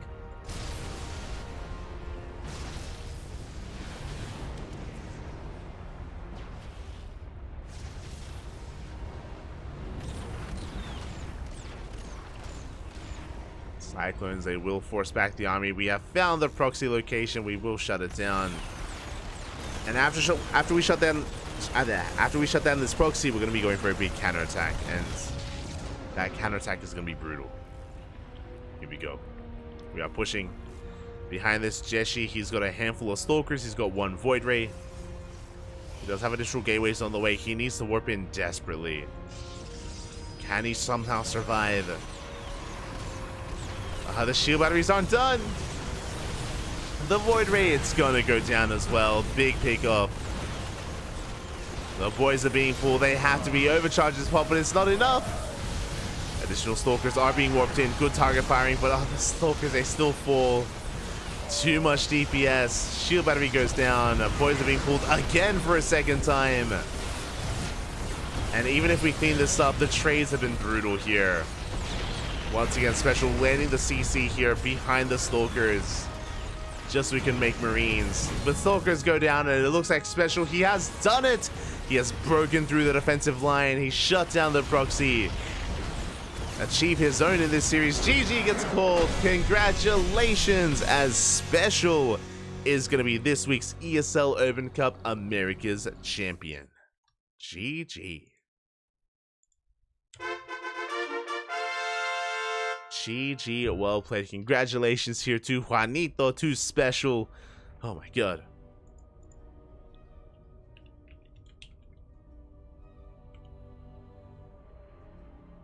GG, and yeah, with that, congratulations to Special here for claiming that win. My condolences to Jeshi. He got 2nd place in ESL Asia last night, and likewise here this morning, getting 2nd place as well at ESL Americas. GG. GG. But yeah, it was talking about that last game. It was crazy that he's still committed. For him to be scouted, for him to force a cancel on the pylon, for him to lose that probe, and to not be able to reinforce because of the Reaper map control, and to still go for the proxy void ray. Crazy. I mean, it kind of almost worked. We were camping the production. We were trying to shut down the void rays as they were popping out, but again, just a really risky maneuver. It wasn't worth it in the end. And congratulations to Special for becoming el campeón for the day, for the week. GG. GG. And I hope everyone in the chat enjoyed themselves. For those that are maybe unaware, I am so tired. My observing hand is actually in pain. I'm gonna take a break. We have been casting and streaming for the past, how many hours? 16 hours? Not 16 hours straight, to be fair. I was able to sleep for an hour, thankfully. But we casted ESL Asia, into ESL Open Cup Europe, into ESL Open Cup Americas, with a couple of hours break in between each of those, to be fair. I was able to get an hour sleep, but I am so very tired. I would love a proper sleep session. You know, that'd be great. That'd be great. So from here, it's bed time. It's 2 p.m. here in Australia. 2 p.m. I am more than happy to embrace the bed and to get some rest and get some sleep. Oh my god. I don't think I have a cast tonight, thankfully. I could cast tonight. I could do a replay cast of Home Story Cup, but I don't think that would be a wise idea. I think, yeah, I think I sleep. I'm just quickly checking. Okay, so for our next broadcast tomorrow in over 24 hours, we're going to be casting Kung Fu Cup. KFC. Kung Fu Cup is going to be here on the CranKy Ducklings. Let me just quickly get you the numbers. The exact numbers. Kung Fu Cup in... oh boy, 21 hours. 21? Wait, what? Sorry, 31. 31 hours time. In 31 hours, we're going to be live with Kung Fu Cup weekly number 11. Going to be here on the channel. Hopefully by then, some players have returned home to Europe and Americas, so they can take part in Kung Fu Cup. Kung Fu Cup is usually a tournament that features players like Rainer, Cyril, Clem, Björn, Dark, Classic, Hero, the best players from Asia, the best players from Europe. They usually converge in the Kung Fu Cup just because it's a really high prize pool for a weekly tournament. But players are traveling, which means I don't know if everyone is going to make it home in time. I don't know if they're going to be able to... yeah, I don't know what the turnout is going to be for Kung Fu Cup. I'm curious. That's also why the turnout in these weeklies today were a little bit slimmer, because, you know, so many Koreans and Europeans are traveling. So many of them are still in the Americas or currently mid-flight. Because of that, they could not take part in ESL Open Cup Americas, Asia, or Europe. So I don't know if that's going to be the case tomorrow. Kung Fu Cup is a bit of an enigma when it comes to who's going to be there and who isn't going to be there. So we'll see. Hopefully max packs. Hopefully max packs. But yeah, so enjoy Kung Fu Cup tomorrow. After that, I believe WTL World Team League is going to be coming back for the final week of the round robin stage of World Team League on Friday, Saturday, and Sunday. So we have a very busy weekend ahead of us. We also have the House Open Cup after Kung Fu Cup tomorrow. What is the House Open Cup? That is a Polish tournament. It's a regional Polish bi-weekly event. So players like Spirit, Alazer, Geralt, Cristiano, Bapi, Rodzin, and many others are featured in the House Open Cup. So we got we got you covered there. We'll also have KSL over the weekend, a GPO, and eventually Christmas. Eventually Christmas as well. So I hope everyone has been having a great time. I wish you all a happy holidays, and I hope you all enjoy the rest of your year, even if you don't happen to tune in to more of the CranKy Ducklings. Enjoy yourselves. Enjoy yourselves. If you do want some more CranKy Duckling action, exclamation mark YouTube in the chat, and you will get a link to our YouTube channel where we upload on a daily basis. So if you're not satiated with 3 casts in a day, if you want more than 3 casts of StarCraft in a day, you're crazy, 1. But 2, we got you covered on YouTube. Plenty of VODs. Plenty of VODs are available. Plenty of VODs are uploaded on a daily basis on our YouTube channel, so you can watch there if you are unsatiated, if you want some more action. Otherwise, thank you. Thank you so much for watching. Thank you so much for supporting as well. We appreciate it. We appreciate it. And yeah, you can follow us on Twitter, Facebook, Instagram, YouTube, and Discord. I do stream whenever I'm not casting, but I'm always casting, so I never get to stream. So if you're interested, light_VIP on Twitch and Twitter. I try and stream whenever I can. I should be able to stream like during Christmas and stuff like that. Like next week we have a couple of days off from casting, so I should be able to stream a little bit and ladder. I love laddering and I love playing StarCraft, but I rarely get to do it just because our schedule is so jam-packed full of casting. So I'll do my best. I'll try and ladder next week. I'll try and ladder, and of course stream. I always stream my ladder sessions. Otherwise, thank you so much. Do appreciate it. And yeah, with that, gracias. Thank you so much for watching. Big shout out to Special, who won ESL Open Cup Americas. Big shout out to Cristiano, who won ESL Open Cup Europe. And big shout out to Coffee, who won ESL Open Cup Asia. Again, VODs for all three of those events are on Twitch. Thank you. Thank you so much for watching. Stick around. We're going to be giving another streamer a raid. Give them some support. Give them some love. Until then, hasta luego. Bye. Ciao, papi. Ciao. Hasta luego.